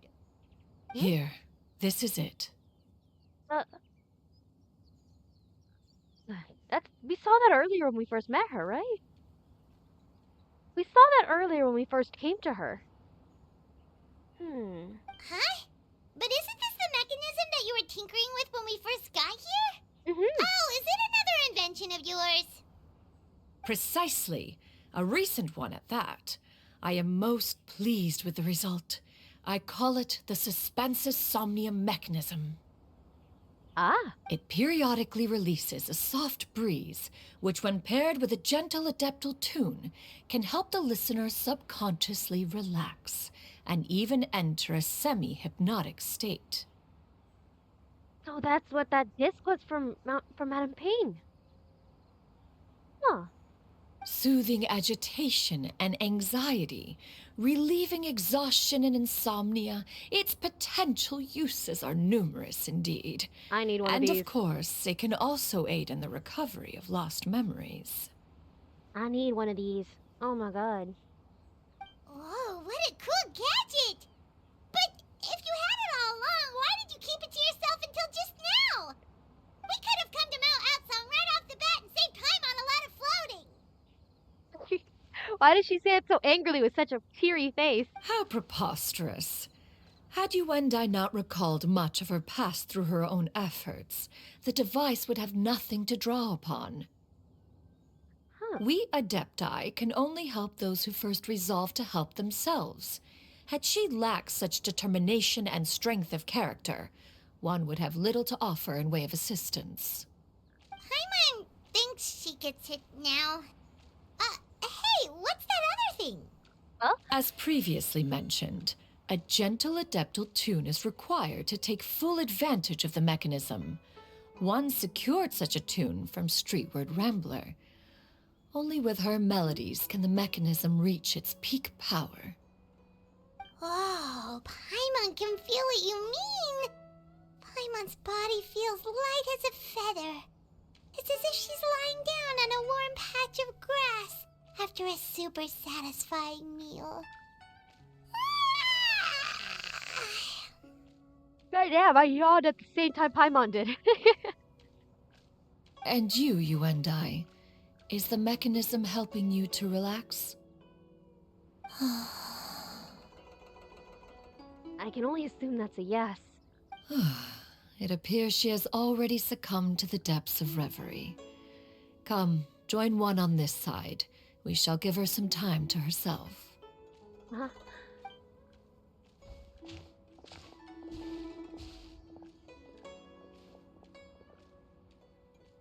The drought is over.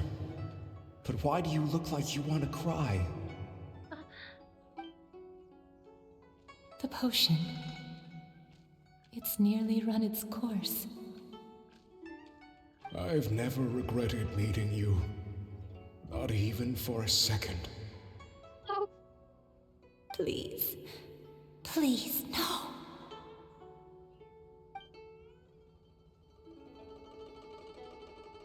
Have you forgotten? This is the world you left behind.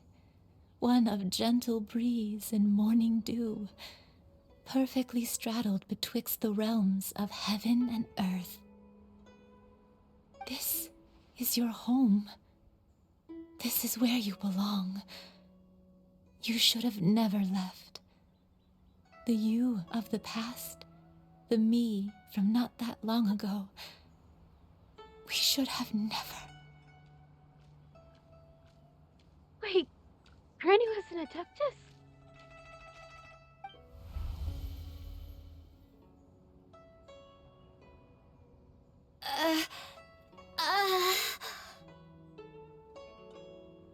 So that is the truth. No wonder this place is so familiar. Granny!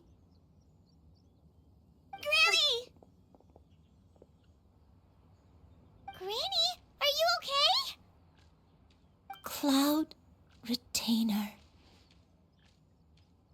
That explains why Cloud Retainer didn't want to look at her at first.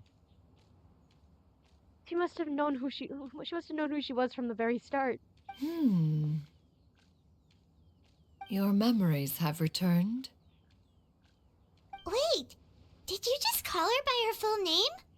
Does that mean you already knew each other? Yes, I now remember everything. Everything. Granny, please don't cry. I'm here. I'm here. Oh, don't worry, my dear child. Granny is fine. I'm so sorry, everyone.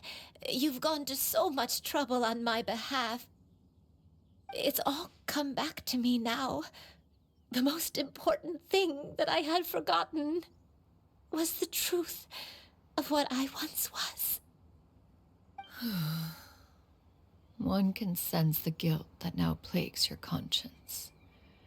Reclaiming a truth long buried is sure to come with a myriad of complex emotions. Perhaps one should recount the story on your behalf while you compose yourself. No, it's okay. Now that I've remembered, I must face my memories head on. Shuyu, everyone, I cannot thank you enough for all your help. I'm ready to tell you my story, if you're willing to listen. Please, Granny, don't force yourself. What happened in the past doesn't matter. I love you more than anything. Nothing you say can change that.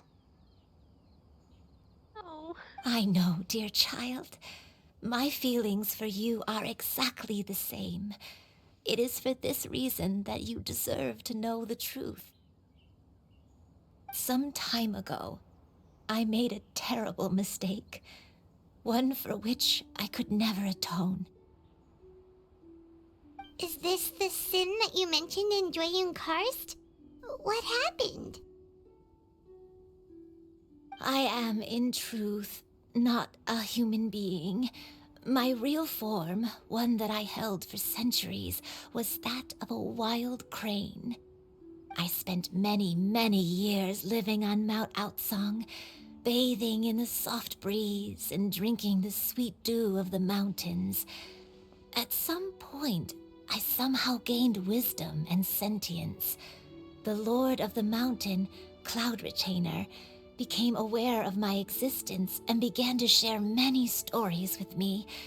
She even passed on the secret of cultivation to me.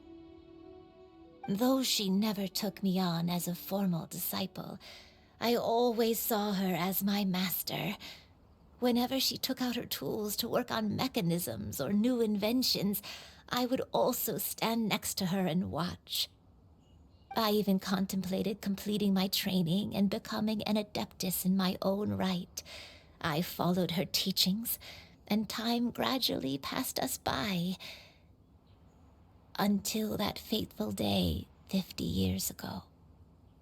50 years ago? The drought. During the drought that struck Liyue. That's right. Master regaled me with many stories of her past deeds. From them, I learned how she had saved people from a similar crisis in the past. She was the one I looked up to the most. More than anything, I dreamt of becoming an adeptus like her. I wanted to travel the land like she had, relieving suffering wherever I went. But I was still far from being a real adeptus. I possessed no ability to take on human form and fit in with the crowd. Once she learned of my desires, Master prepared a special dose of human mimicry potion for me.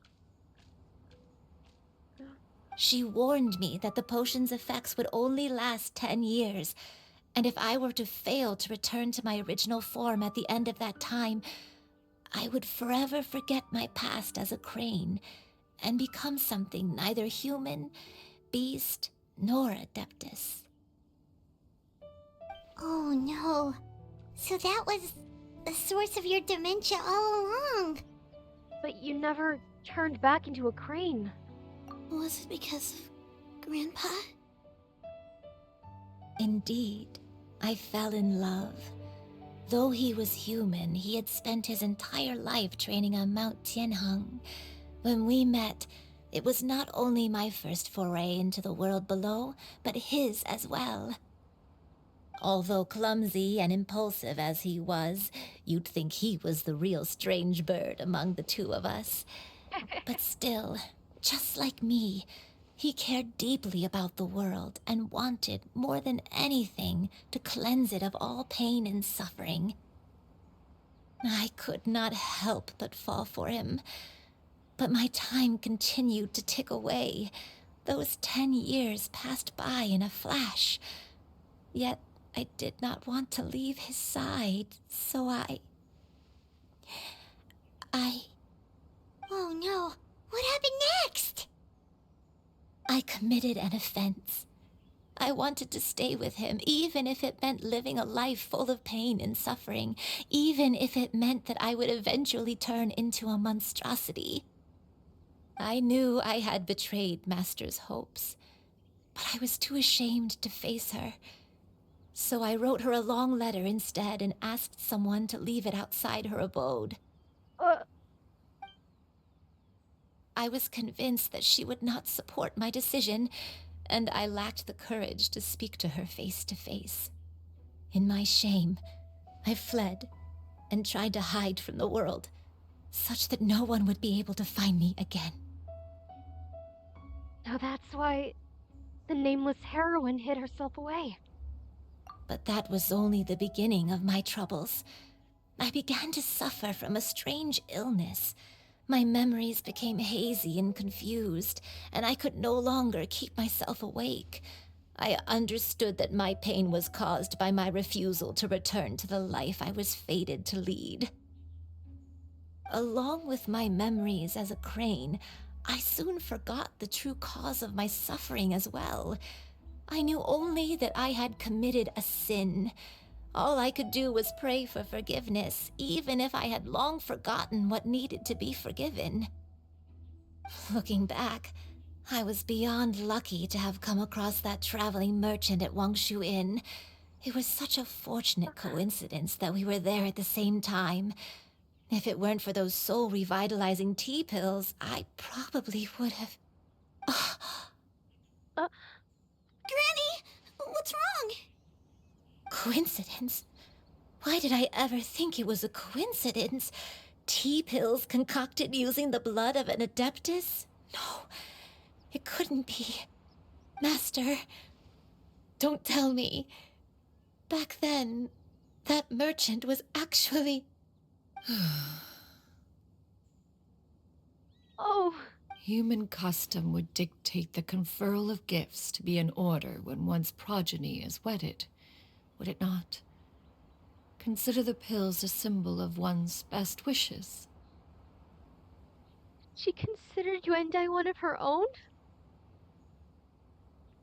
Ah. So when I tried to conceal my name and mistakes from the world and hide myself away in perpetuity, the only person I managed to deceive was myself. You knew where I was all along.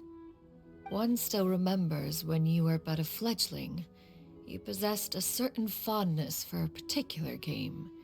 You would hide yourself among a group of wild cranes and ask one to pick you out from among the flock. One found you with such ease every time. 'Tis a truth most evident. One always recognizes one's own, no matter what form they may take. That explains why Yuandai was so fond of hide and seek, but also explains why Cloud Retainer was so emotional when Shenhe said something similar. It explains why Cloud Retainer had such an emotional response to Shenhe saying that she would recognize her no matter what. Oh my god. Wait! Paimon's confused! So, Cloud Retainer, you found Yuandai again? But how? When? And what happened after that? Perhaps it is now time for one to recount the rest of the tale.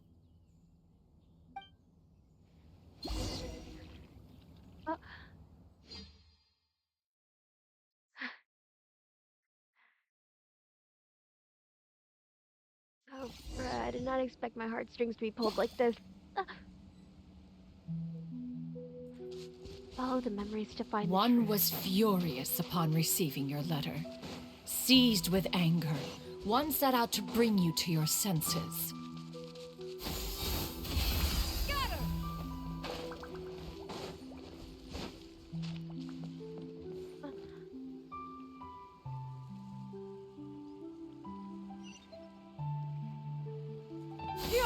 Scatter! Skyward! In truth, one had more than a few misgivings about your chosen partner. As an exorcist, his talent was lacking. One could hardly say his skill with sigils was any better. But soon, one came to appreciate the devotion he bestowed upon you during your illness. He never uttered a complaint and rarely left your side. Unwilling to begrudge someone of such character, one decided to overlook his aforementioned deficiencies, glaring though they may have been. She's like, he's a shit exorcist. He can't do anything with sigils, but he's loyal. That's all that matters.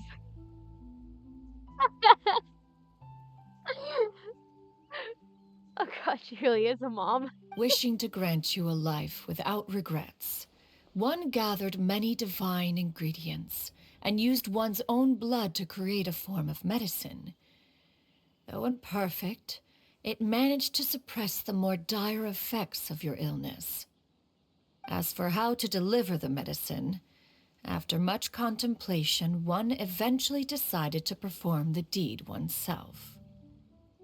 One took great care to alter one's features and select the appropriate attire.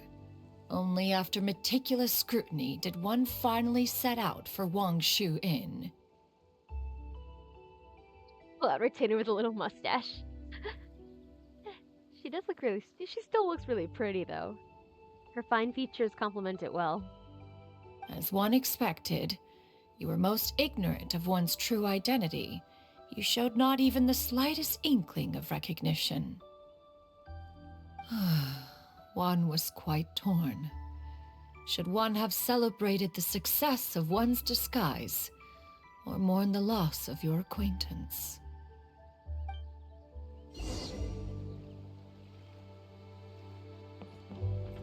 Yeah! Skyward!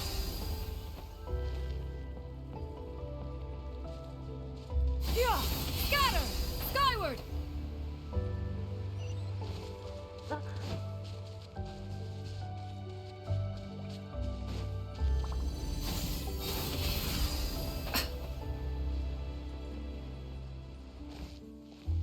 Yeah! Scatter! Nevertheless, one would speak to you about another matter, if you are amenable, even considering your loss of memory. One was simply flabbergasted that you could so easily forget the consequences of consuming medicine infused with adeptal blood. Its proclivity to attract monsters is hardly that complicated of a concept to remember. To think that you tried to travel while weak from sickness and heavy with child. Had one not intervened to clear the fog, all of you would have been lost during the night.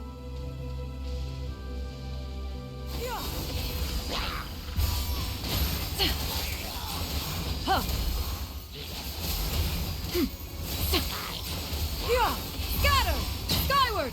Skyward!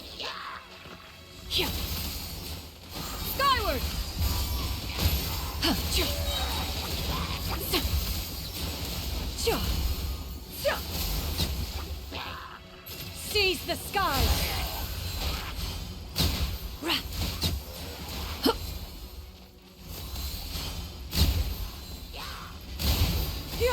Scatter! Skyward!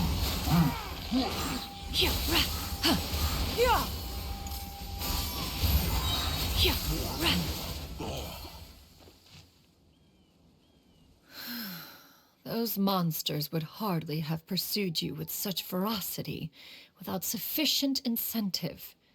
They were likely incited by the presence of godly remains. Oh, the Exorcist's barrier. The cracks in the Exorcist's barrier. Said godly remains, in turn, were likely drawn to the trace of one scent on your body. One was, after all, an active participant in the Archon War. Some of the gods were likely shattered by contraptions of one's very making. In the end, one was relieved to see you endure through the night. At the break of dawn, one heard an infant's cry pierce through the air, and one saw you carefully cradle the child to your chest. Although certain mortal matters remain foreign to me, one could not help but be moved by your joy. Oh. To see you happy, that was more than enough. Considering how she viewed Yuandai, this is like the equivalent of her like seeing her grandchild.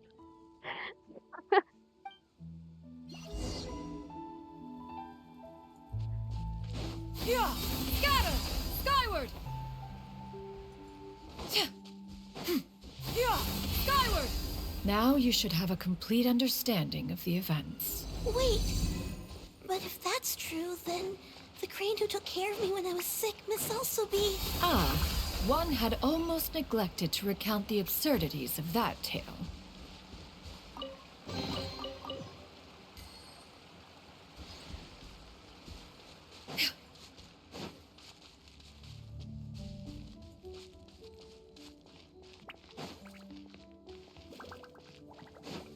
Wrong house. Let me go! Let me go! Scatter! Skyward! I'm being blocked. Scatter! Skyward! Just as Yuandai troubled one with her antics, so did you give one many a headache. Upon finding you burning with fever, one made plans to bring you back to one's abode for treatment. However, upon seeing one's form, you began to cry, refusing to get on one's back. When one asked you why, apparently you believed that one could not possibly be a true Adeptus because all illuminated cranes are white from tip to toe. One had no choice but to apply powder to one's body to conceal the variegated nature of one's appearance. You became more than amenable enough when one stood before you devoid of any other coloring. It bears mentioning, however, that as a crane, Yuandai was nearly entirely pure white in color. Though you had never encountered her in that form, you still recognized the essence of her being. Perhaps fate brought you two together in more ways than one.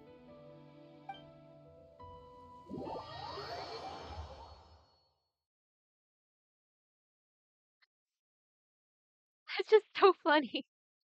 Cloud Rotator being like the #1 granny, willing to put powder all over herself Now to all make her has been comfortable. revealed. One owes you an apology, Yuandai. One recognized you upon your very entrance into Wanmin restaurant. One has always viewed you as a disciple of equal standing with Ganyu and Shenhe. Indeed, one wished to bring your story to a satisfactory end with this visit to Liyue Harbor. Still, one could not reveal your identity right away. Had one simply informed you of all you had lost, all those cherished memories would merely have become the fictionalized account of another. Memories are most meaningful when recalled by those who lived through them. Would you not agree? Even if the process was painful and arduous to experience. Have you any further inquiries? Master, I must ask. If you found me all those years ago, why did you leave me be, even though you knew about my mistake? Why did you not bring me back to Mount Outsong by force? One has never regarded your action as a mistake. It was a simple choice, nothing more. When it is time for one's progeny to leave the nest, it is the responsibility of an elder to let them fly free. Yet, when your wings grow weary and the night grows dark, just know that you always have a place to which to return. 'Tis a refuge referred to by many a name in mortal writing. Home, nest, haven. Whatever its denomination may be, its essence remains quite unchanged. One speaks, of course, of a place not unlike one's own abode. One's disciples are free to come and go as they wish, yet the door remains forever open to those who wish to return. One rather hopes you count yourself among them. Thank you. Thank you so much. This, I'm tearing up a little bit. This honestly gets to me, like, considering... Can you imagine if Yuandai had actually, like, tried to talk to Cloud Retainer? Or if Cloud Retainer had actively tried to talk to Yuandai? Like, they lost so much time together. Cloud Retainer could have been so much more involved in her life. Met her husband, gotten to know her family, gotten to know Shuyu a lot sooner. I'm sure she was watching over them and all, but so many years have gone by since they last spoke face to face like this. So much of that time is just gone now. Yuandai. One expects you too have sensed the rapid deterioration of your condition as of late. Oh. Have you not? 40 years ago, you chose a path without a future. Though one used one's own blood to provide you with a few decades of extra time, it merely delayed the inevitable. One may have extended the path, yet one was unable to alter its final destination. Even the power of an adeptus has its limits. Had your condition continued to deteriorate, you would have forgotten your life as a human entirely. In the end, you would have turned into a creature lacking in the ability to even comprehend its own monstrousness. Fortunately, you were able to avoid that scenario by reclaiming your memories. Though one sped the process along by providing some guidance, the result is entirely a reflection of your own effort. Wait, so they still have time then? So, what's gonna happen to Granny? One will help her reclaim her original form as a wild crane. If it be fated, she may recover her sentience one day. She's gotta go back to being a regular crane, huh? Is there no other way? Master, you've already done more than enough for me. I don't know how I could possibly repay your kindness. This is a better result than I could have ever hoped for. How much time do I have left? Not long. The transformation is imminent. Granny, please don't leave, okay? You're all I have left. Please. Shuyu! Don't be sad, dear child. Granny has led a wonderful life. My only regret is having to leave you behind. Don't forget to eat well, okay? A growing young lady like yourself needs lots of good food to grow big and strong.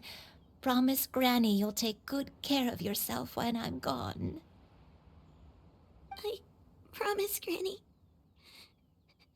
I'll do whatever you say. Good girl, good girl. Don't worry. It's not goodbye forever. Granny's gonna become the most formidable crane in all of Mount Outsung. Granny will train day and night. I won't stop until I can turn into a human without having to rely on anything but my own power. When that day comes, we'll be able to live together again, you and I. How's that sound? Good. That's a good girl. Even though we won't see each other for a little while, as long as we both work hard, we're sure to meet again someday. Oh, even Traveler's feeling it. I'd have to wonder, how long would this process take exactly? And would Shuyu, like now knowing that Shuyu is part Adeptus, does that mean she has like a extended lifespan compared to regular humans? Would she be able to like actually live through like the entire process of her granny training and everything? Or I'll eat well, Granny. I promise. And I'll wait for you, no matter how long it takes. I'll wait for you to come back. That's a good girl. Then Granny really has no more regrets. I'm so sorry, Master. Thank you for everything.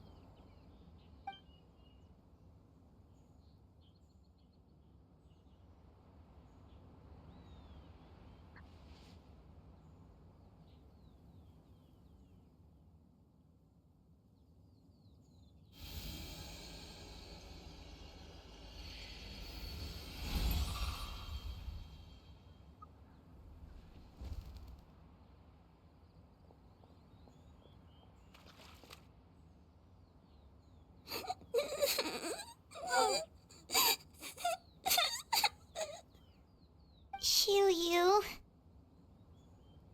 Let her be. At her age, crying is a natural, if not fitting, response to such an event. Tears are a necessary part of maturation. Sometimes there is scarcely a better vehicle to wash away the toll of stress and misery. Now that the issue has been resolved, you should also take a moment to relax. Give yourself some time to rest. Take a nap if you must. One will wake you in due time. okay.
see each other again, that our days of separation would finally end, and all my troubles would be behind me.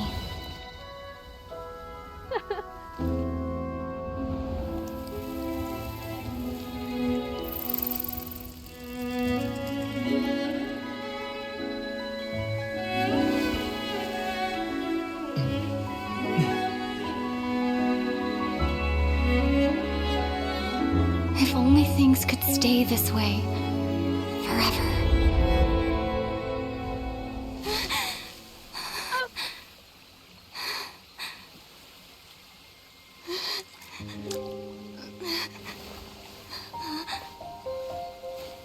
A nightmare? Curious. If you're relaxed, shouldn't your dreams be pleasant? It was a good dream. It's just... You weren't ready to wake up.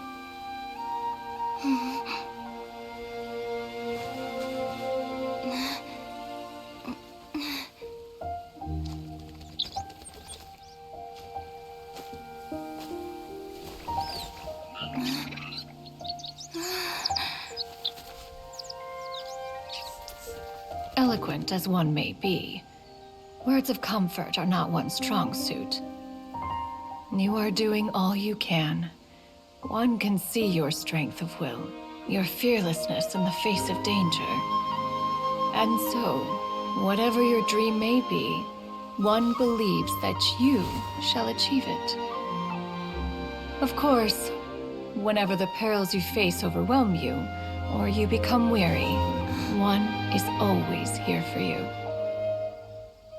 After all, as an elder, it is only right to look out for the young ones.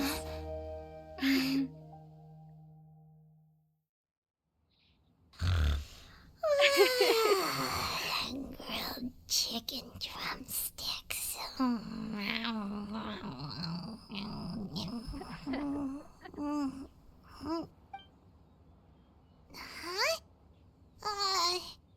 Was Paimon sleeping just now?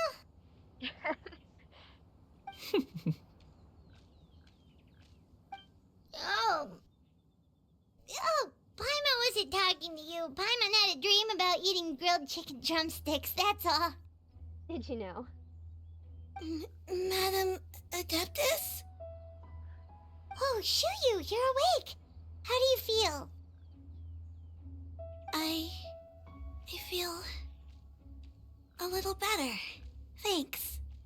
I know I'll see Granny again someday, so I don't feel so sad anymore. Madam Adeptus, could I ask you something? Would you take me in as a disciple? Oh, and have you reasons for this sudden interest? I know Granny thought what she did back then was wrong. She felt really bad about it. But without that mistake, I would have never been born. Even though Granny lost her memories, she never forgot to show me how much she loved me. So, I thought maybe one day I could become a cool Adeptus like you and help a whole bunch of people, just like Granny wanted to do. Upon some reflection, one supposes you are no mere mortal. The fact that Yuandai's blood flows through your veins is proof enough of that. If this is what you desire, one shall make it so. So having enough Adeptal blood in her maybe will extend her lifespan. That's good. Thank you so much, Madam Adeptus. No, I mean... Master. Shuyu, are you sure about this? Paimon's gonna let you in on a little secret. We've seen Cloud Retainer's 2 other disciples, and they pretty much eat nothing but bitter herbs like chin-chin and violet grass. Paimon. If you join them, you'll never enjoy Wanmin Restaurant's delicious cooking ever again. Paimon, what are you talking about? Cloud Retainer makes plenty food and eats plenty food on her own right. How utterly preposterous. One has never enforced such a rule. Every individual must find their own path to enlightenment. So long as one retains a pureness of spirit, one's dietary proclivities are quite irrelevant. Well, you say that, but Paimon's not seeing any tasty treats up here now, is she? Paimon. Although Mount Outsong is rich in natural beauty, its location does preclude access to certain finer mortal comforts. That is precisely why one plans to relocate to Liyue Harbor.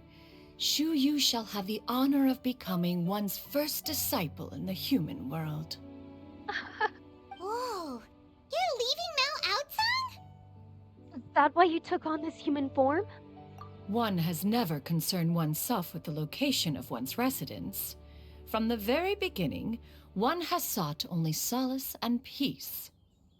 Yet in the end, all of one's disciples ended up in Liyue Harbor. Ganyu, Shenhe, Yuandai, they all chose a life among the mortal world. It probably also has something to do with the fact that Guizhong had such a fondness for the mortal world as well. Guizhong and Streetward Rambler. One has reflected on this fact for many years now. One can only assume that it is due to some failing on one's part as an elder or master.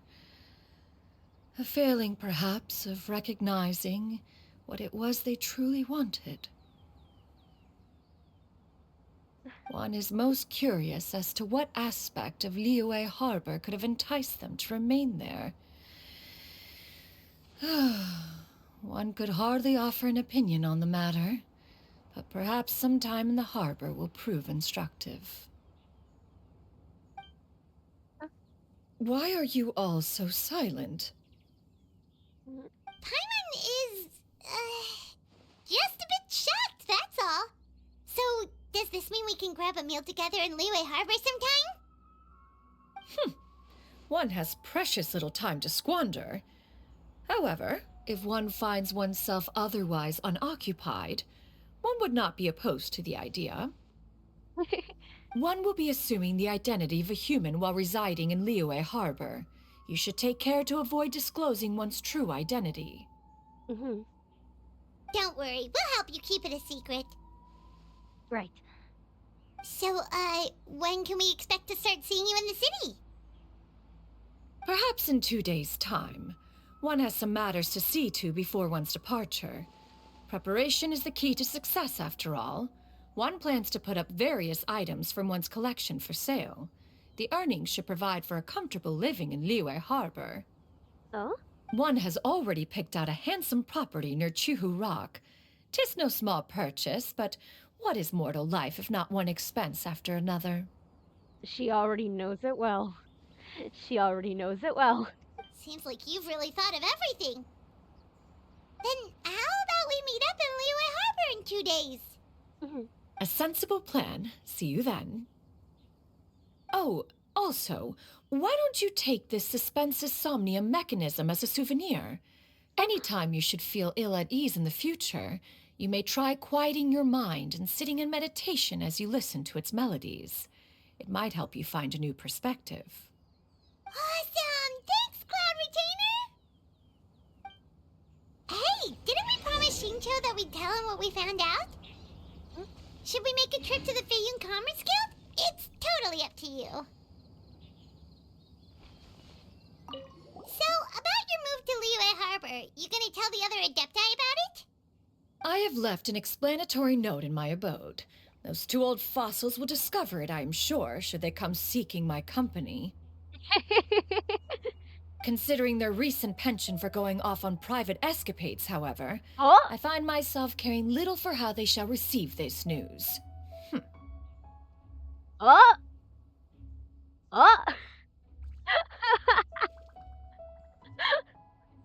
Private escapades, you say? No, I was right. My assumption thinking was right. She decided to make a move because she didn't want to be their third wheel anymore.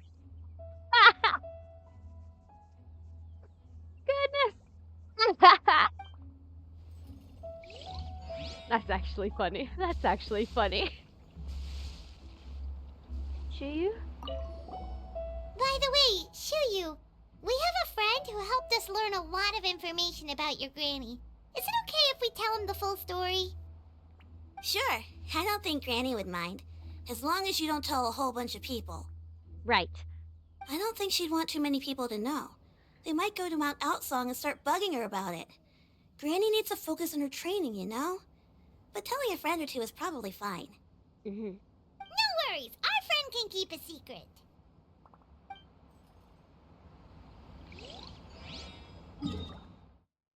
Oh, no. I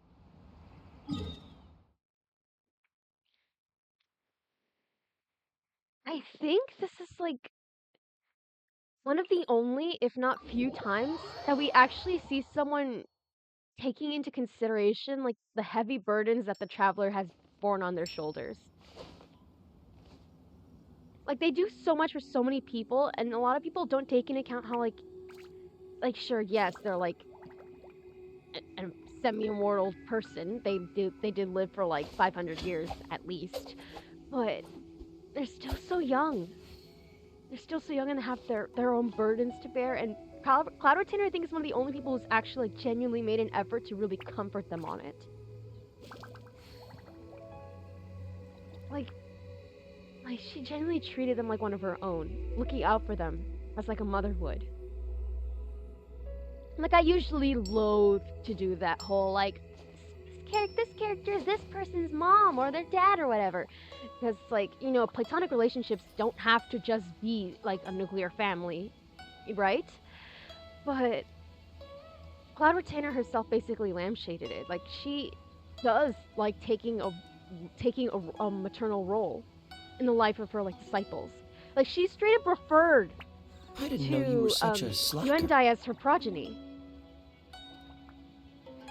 So like for her to actually accept like Traveler into her taking Traveler under her wing, so to speak, pardon the slight pun. That was really sweet.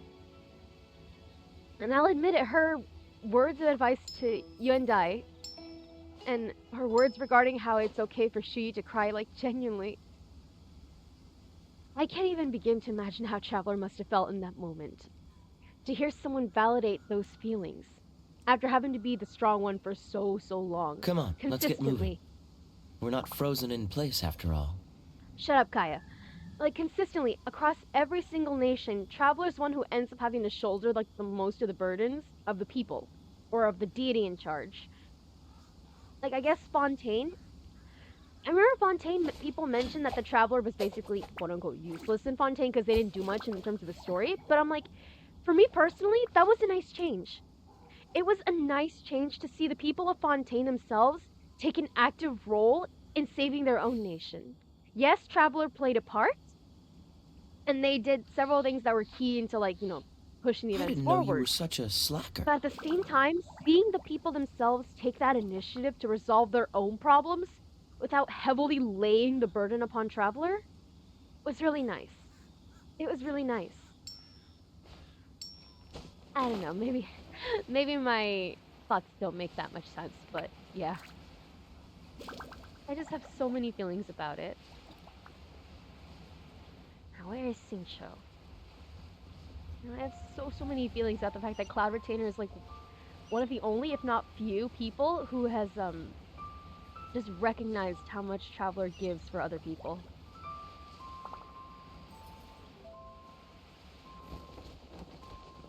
And to be like someone that they can like rely on. Like she actively says that she like words of comfort are not her strong suit, but she's always willing to be there for a Traveler.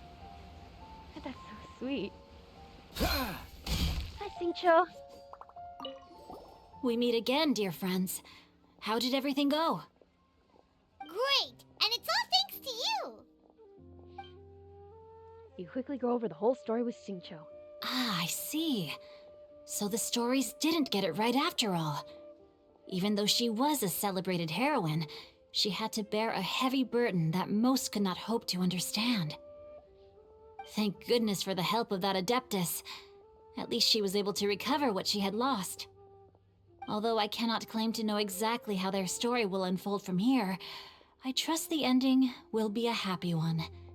Those united in a common purpose always find a way back to each other in the end. Thank you for helping me fill in the gaps. And don't worry, I'll keep this all to myself. It's not my story to tell, after all. Thank you. That's a concept. Shincho brought up a really good concept. Like, it isn't like Traveler themselves can like relate to the fact that that their burden is one that most people cannot relate to. I guess the person who can closest relate to like Traveler's burden and like their role as they go through Teyvat is like Dainsliff. Because Dainsliff knows like the full extent of like the Abyss Order and all that. And that's something Traveler was allowed to participate in as well. I'm pretty sure Traveler has had no one to confide in about that but Dainsliff. And I'm probably overthinking the meta here, but it's something interesting to me. It's something so interesting to me. And honestly makes me look forward to the Dainsliff quest a lot more. I can't wait to see how much more will unfold, what other things Traveler will have on their shoulders. Especially with like that cutscene. That cutscene with Traveler's sibling, it shattered my heart. You can see just how much Traveler misses their siblings. Just like the moment you see them in like running at each other to embrace and do a little spinny hug thing, I cried. I freaking cried. Like it's a full-on Ghibli hug. And I cannot wait to see what the reunion's gonna be like. Like the endgame reunion for them, I cannot wait to see how it's gonna be like. It's going to make my heart ache.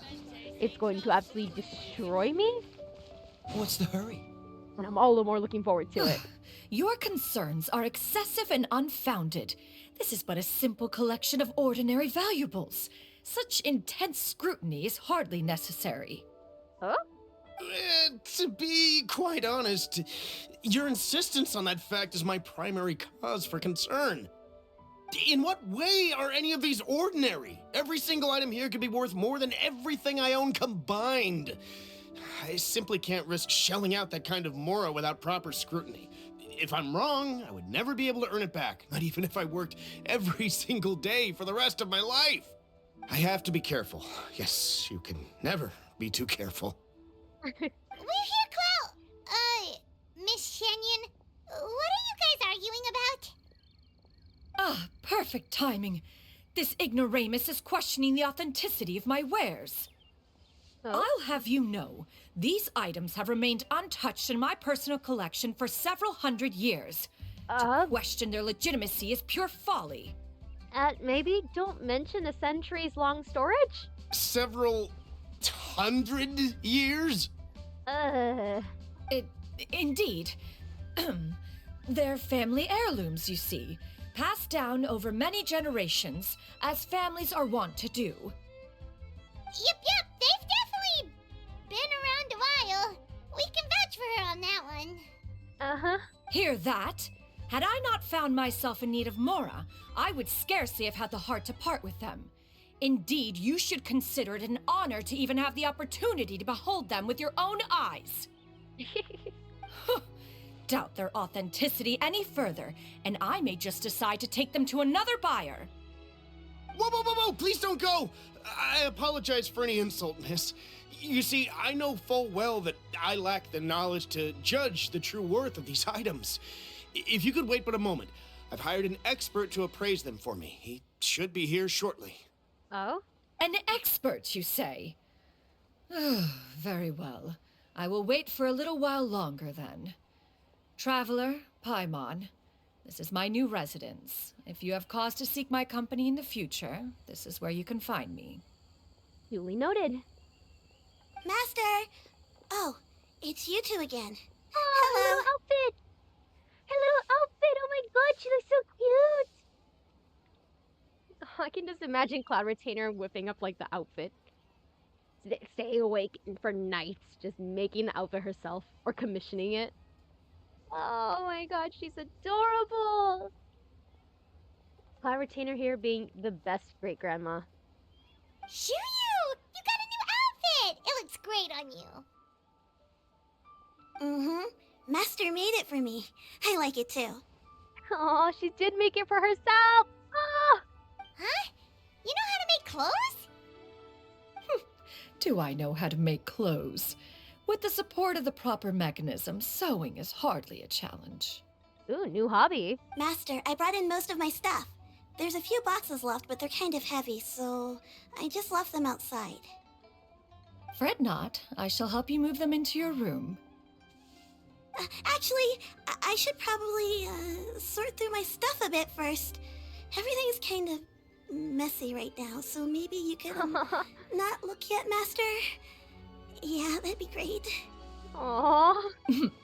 It appears my young apprentice has her own fair share of secrets. No matter. Do what you must, child. Now, this expert you mentioned. When can we expect their arrival? Soon. Ah, there Watch he it be is. Zhongli. Watch it be Zhongli. Here, allow me to make some introductions.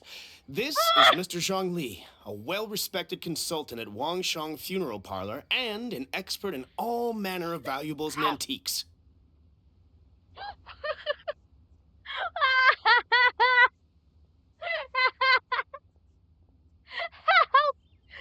Peepaw! Yes, Spooky Mimikyu, it's him! He has a rat! Okay. First shout, now him? I'm being spoiled this quest. Oh my god! Mr. Zhongli, this is Miss Shenyun. She's the one who's looking to sell the collection of valuables I mentioned earlier. Let me in space! Like, oh shit.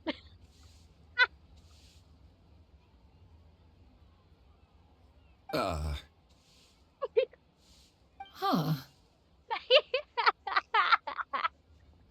Why does Zhongli keep getting put in these situations? Why does he keep getting put in these situations? Ah, if it isn't Miss Shenyun. It has been quite some time since our last meeting. What a serendipitous reunion. At least they're not pretending not to know each other. Indeed, most serendipitous. Have you been faring well as of late, Mr. Zhongli? Quite well, thank you. I was fortunate enough over the past few days to enjoy both a stroll in the mountains and a fresh brew of tea from the most recent harvest. The experiences left me with such insight and peace. Props to Keith here for making Zhongli sound so awkward. He's very stiflingly formal compared to how he usually refers to people. Like, this is really good. This is good. You could tell that even he was knocked off kilter because of this. Huh. So you two are already acquainted? Indeed. How fortunate we are that fate has brought us together again. See? If you are otherwise unaware, allow me to inform you that Miss Shenyun is a well-regarded collector and appraiser. She is well-versed in all fields, and oft-celebrated for her impeccable taste. You stand to gain much from this opportunity. You see, this is what I mean. This is what I mean. When he was talking formally to Shenyun, he was very awkward and kind of stilted. But then when he started talking to the buyer, immediately just launched right into business mode, smooth tonality, good. He's very comfortable now. Like now that it's in a subject that he's very well versed in, the comfort immediately returned. That's the Zhongli we're so used to hearing. Really, props to Keith on that one. Props to Keith on that one. You are too kind, Mr. Zhongli. True collectors pride themselves on their wealth of knowledge and eye for detail. I can say without a doubt that you are foremost in that regard. The way Paimon and Traveler exchanged glance like, oh, okay, let me see what's happening here. No, but see, Shenyun, even Shenyun's just, her awkwardness now, like, disappeared. Now she was actually accepting a compliment from Zhongli, her awkwardness disappeared completely. Why, you flatter me, Miss Shenyun. It would seem that you are as self-effacing as ever. See, now their dialogue's a little more comfortable. Now that they don't have that stilted awkwardness from like being caught off guard of seeing each other again, it sounds a lot more comfortable. Not at all, Mr. Shangli. Not at all.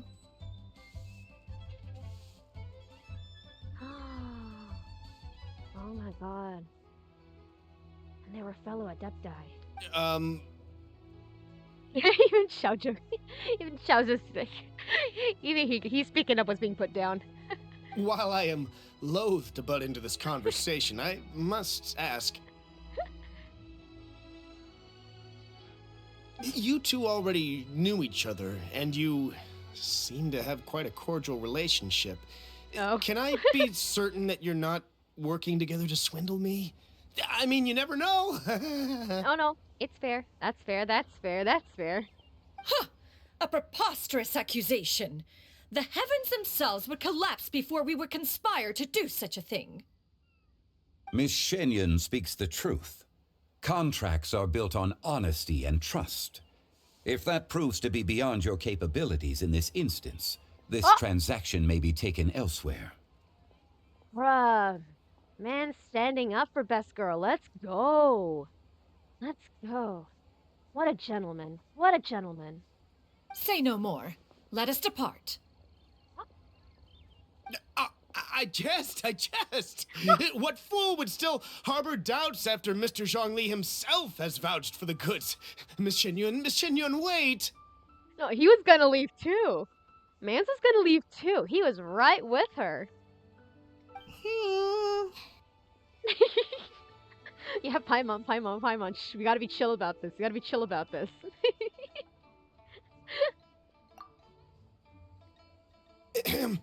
I deeply apologize for doubting you. So, Mr. Zhongli, could you please give me a final verdict on the value of these items? Oh god. There is no cause for concern. They are indeed rare and precious valuables. Take this mechanism, for instance.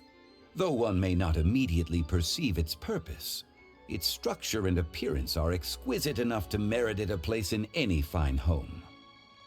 The same can be said for this one here. Few could hope to possess an item that so perfectly blends mechanical wonder with geometric grace.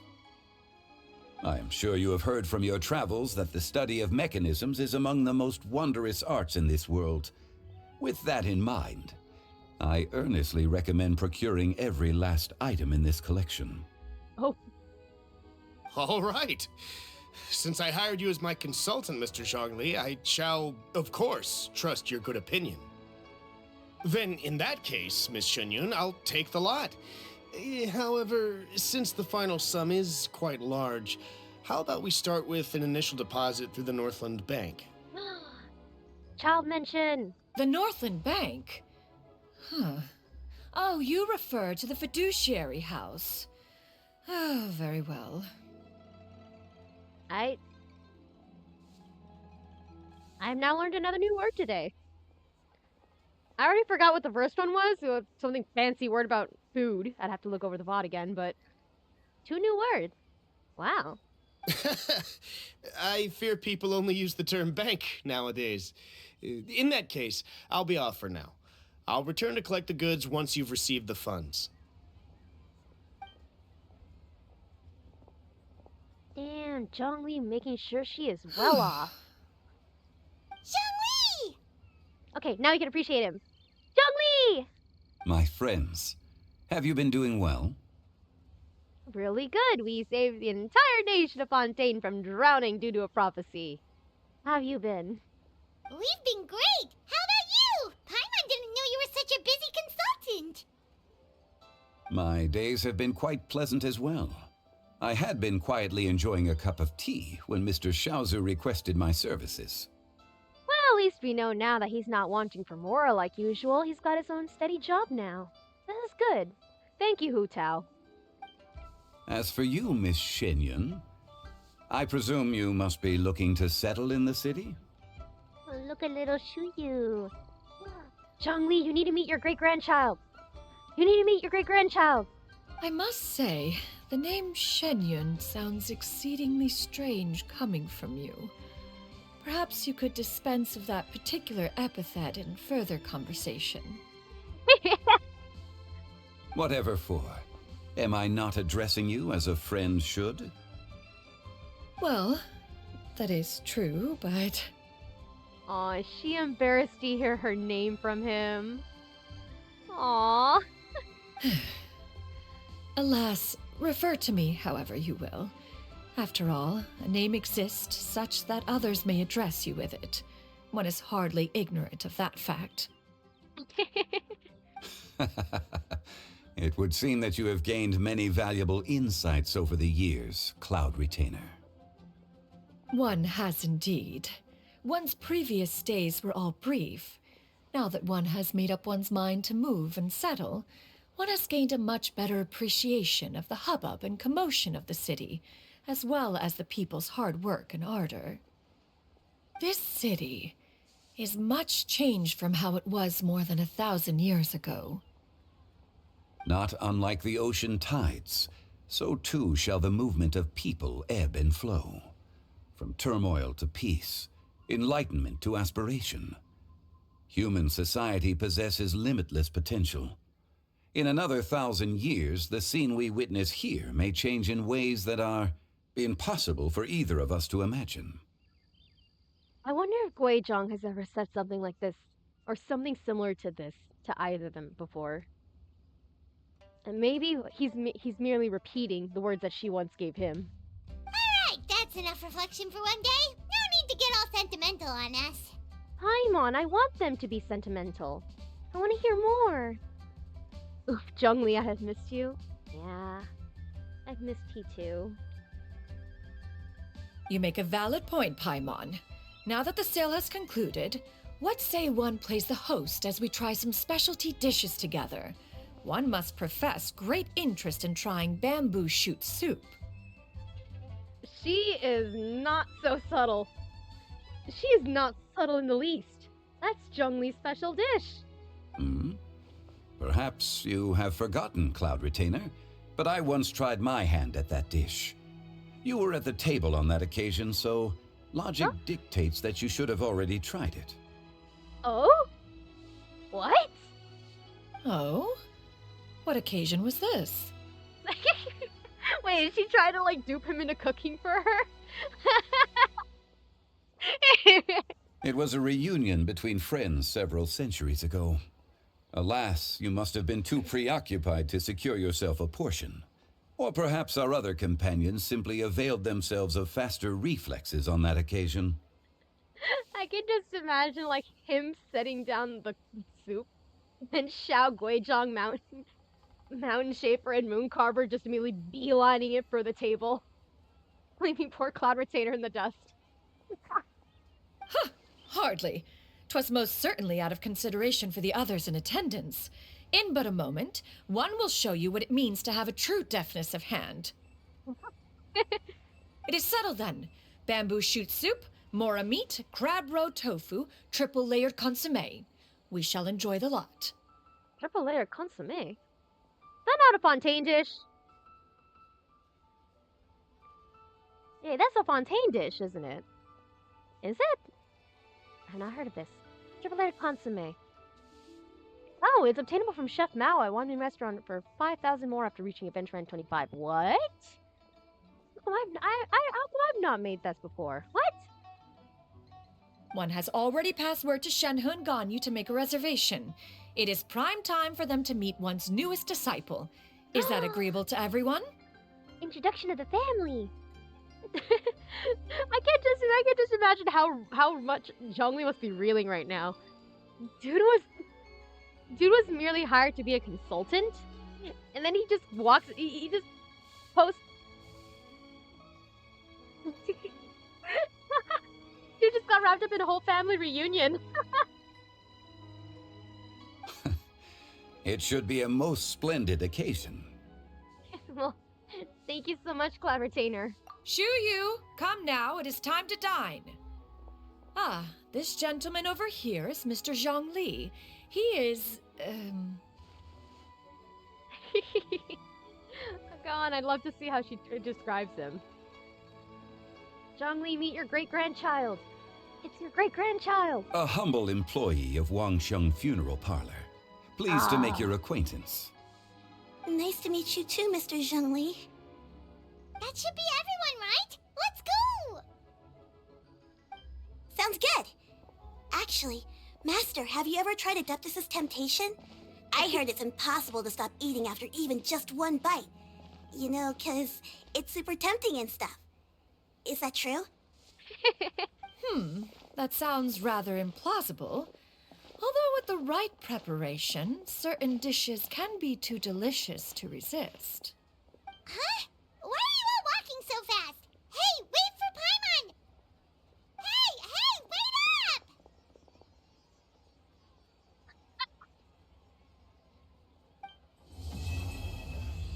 Aww. Now where'd they go? Did they all go to One Man Restaurant? Huh. Hey there. And she used box of stuff. Unsigned letter. It seems like a book of accounts. The letter can also be found in sight. Little you, my dear daughter. By the time you read this, Mommy and Daddy will already have left to go on a long journey. Your granny may get a little forgetful sometimes, so try to jot down little reminders for her around the house whenever you can. Mommy and Daddy are counting on you to take care of Granny while we're gone. You might be wondering why Mommy and Daddy have to leave. Oh, my dear daughter, in this world, everyone's got something they just have to do. Your Mommy and Daddy are no different. Did you know? Daddy was awfully sick as a child. How sick, you might ask? Well, even the doctor could barely feel Daddy's pulse. He was that weak. But Daddy still managed to grow up. Looking back, there were so many times when Daddy thought he might not make it. In the end, though, Daddy pushed through every time. Pretty amazing if you think about it. Maybe Daddy is really lucky. Or who knows? Maybe he has some super powerful Adeptus looking out for him. Either way, Daddy has always felt like he's received a lot of love from this world. And you know what? Daddy loves this world right back. They told Daddy that this mission would be super dangerous, but both Mommy and Daddy decided to sign up. You'll have grown up quite a bit taller the next time Mommy and Daddy see you again. Maybe you'll be so big, and that Mommy and Daddy won't even recognize you. How about this? Let's use a code. Do you still remember that one phrase Daddy taught you when you were little? That can be our secret code for the next time we see each other again. This way, we'll recognize each other no matter what. You remember it, don't you? While the Milliths stand guard, evil shall never prevail. Oh! So Cloud Retainer was looking after her grandson too? Oh, that just makes it even more sad for me. Yuandai really had so much time, lost because she was scared of meeting Cloud Retainer again. And Cloud Retainer wanted to leave her independence. Are they all at One Man Restaurant? Are they all gathered here? Hey, wait. Where are they? Where are they? No, where are they? Oh wait, what happened? There were tables back here. There were tables back here during the quest, huh? There were tables back here, hold up. I wonder.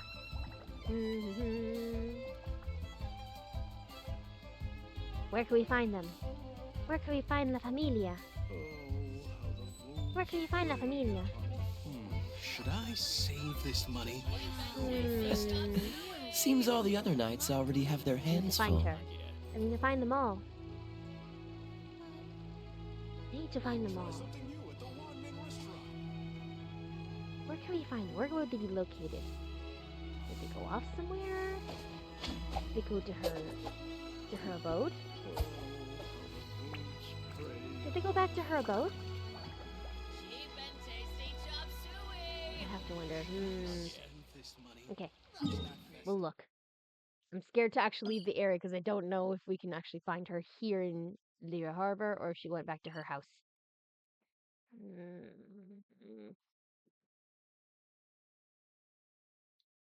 I want to see if she went back to her house. But I don't want to leave Lyra Harbor just in case.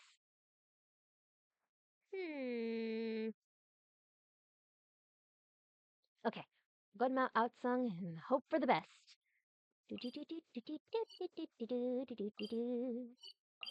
Over here. Ha ha ha. Okay. Her abode is over here. Oh, genuinely, this quest is so good. It tugged at my heartstrings and absolutely broke my heart. There's nobody here. Where did the family go? Where did the family go? They are gatekeeping me for my family reunion. Cloud Retainer treated me as one of her own. I deserve in on this. I deserve in on this family reunion. And genuinely, just like I said earlier, Cloud Retainer treating Traveler as one of her own is so sweet. I love that so much. Like, I genuinely appreciate her for that. I think we can probably count on the fingers of one hand just how many characters really indulge Traveler like that. Like, really recognize just how much Traveler has on their shoulders. Honestly. She's so good. She is so good. I appreciate her so much. And honestly, I kind of wish I had played her quest before I did Lantern Rite. Because it ties so much together. It ties so much together. Ah. But oh well. I'm so glad I played through this either way. It was really nice. I cried so many goddamn times because of this quest. That's okay. After the complete and utter chaos that was the Penacony quest, yesterday, this was really nice to unwind to. It's really nice, really sweet.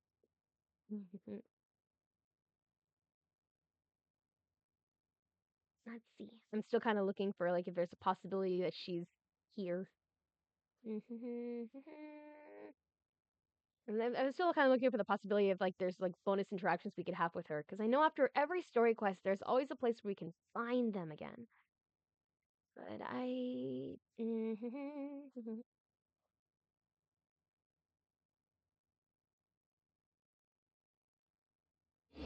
maybe one of the pavilions. If not, then we can call it here. But yeah. This is good soup. Good soup. I love this quest so much. I think this... I don't want to seem like I say this to every single new quest I play, but this is definitely one of my favorites thus far. Tugged at my heartstrings in the best of ways.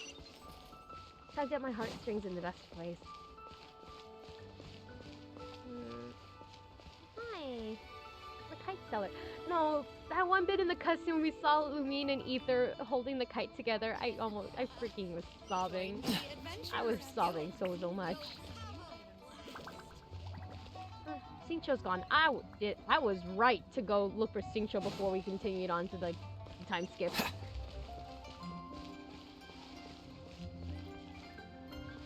Which is the pavilion?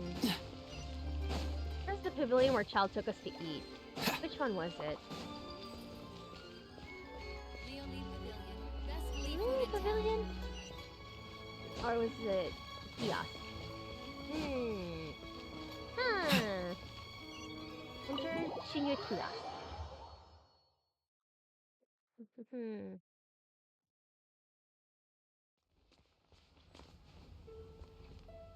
All the food that we have with Gaming. There's no one here. I have been abandoned. I can't get out. Ah! What's the hurry? Let me out. Welcome. Ah!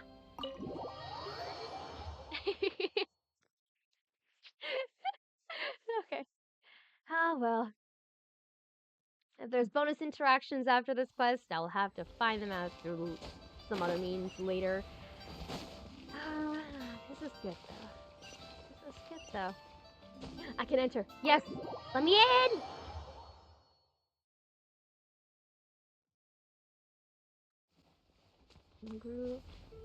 Hello, Francis. I will join you at your table. Thank you for the meal. Anyways, thank you so much for tuning in. This was a very, very, very good quest. Loved it so much. Shuyu is so much more dear to me now. Honestly, I do think if I had gone into Lantern Rite having played this quest already... Quite delectable. Shut up. If I had gone into Lantern Rite having played this quest before, I think I probably would have sobbed more when I saw Shuyu. Probably would have cried more when I saw her, Cloud Retator's interactions with Shuyu. Oh, but yeah. Anyway, thank you so much for tuning in. Remember to stay hydrated, take your meds, get a little snack, be sure to stretch. We didn't reach the 3-hour mark this time. I mean, we're shy, like 5 minutes, but still. Just make sure to stretch, please. Be kind to your spine. Tomorrow I do plan to play Silver Wolf's story quest, so look forward to that. I have to wonder if it's going to break my heart like this one, or if it's going to be pure chaos. Frankly, I think it'd be fun if it's a mix of both. That's how you know it's a really good story quest, if it's absolute chaos and clownery. My cuisine is quite delectable. What a bit like this one. Cloud Retainer adjusting to her human self was kind of funny. But it's kind of good. I do love that. I do love that. I can't wait to see more of her. I can't wait to see more of her. Okay. Alright.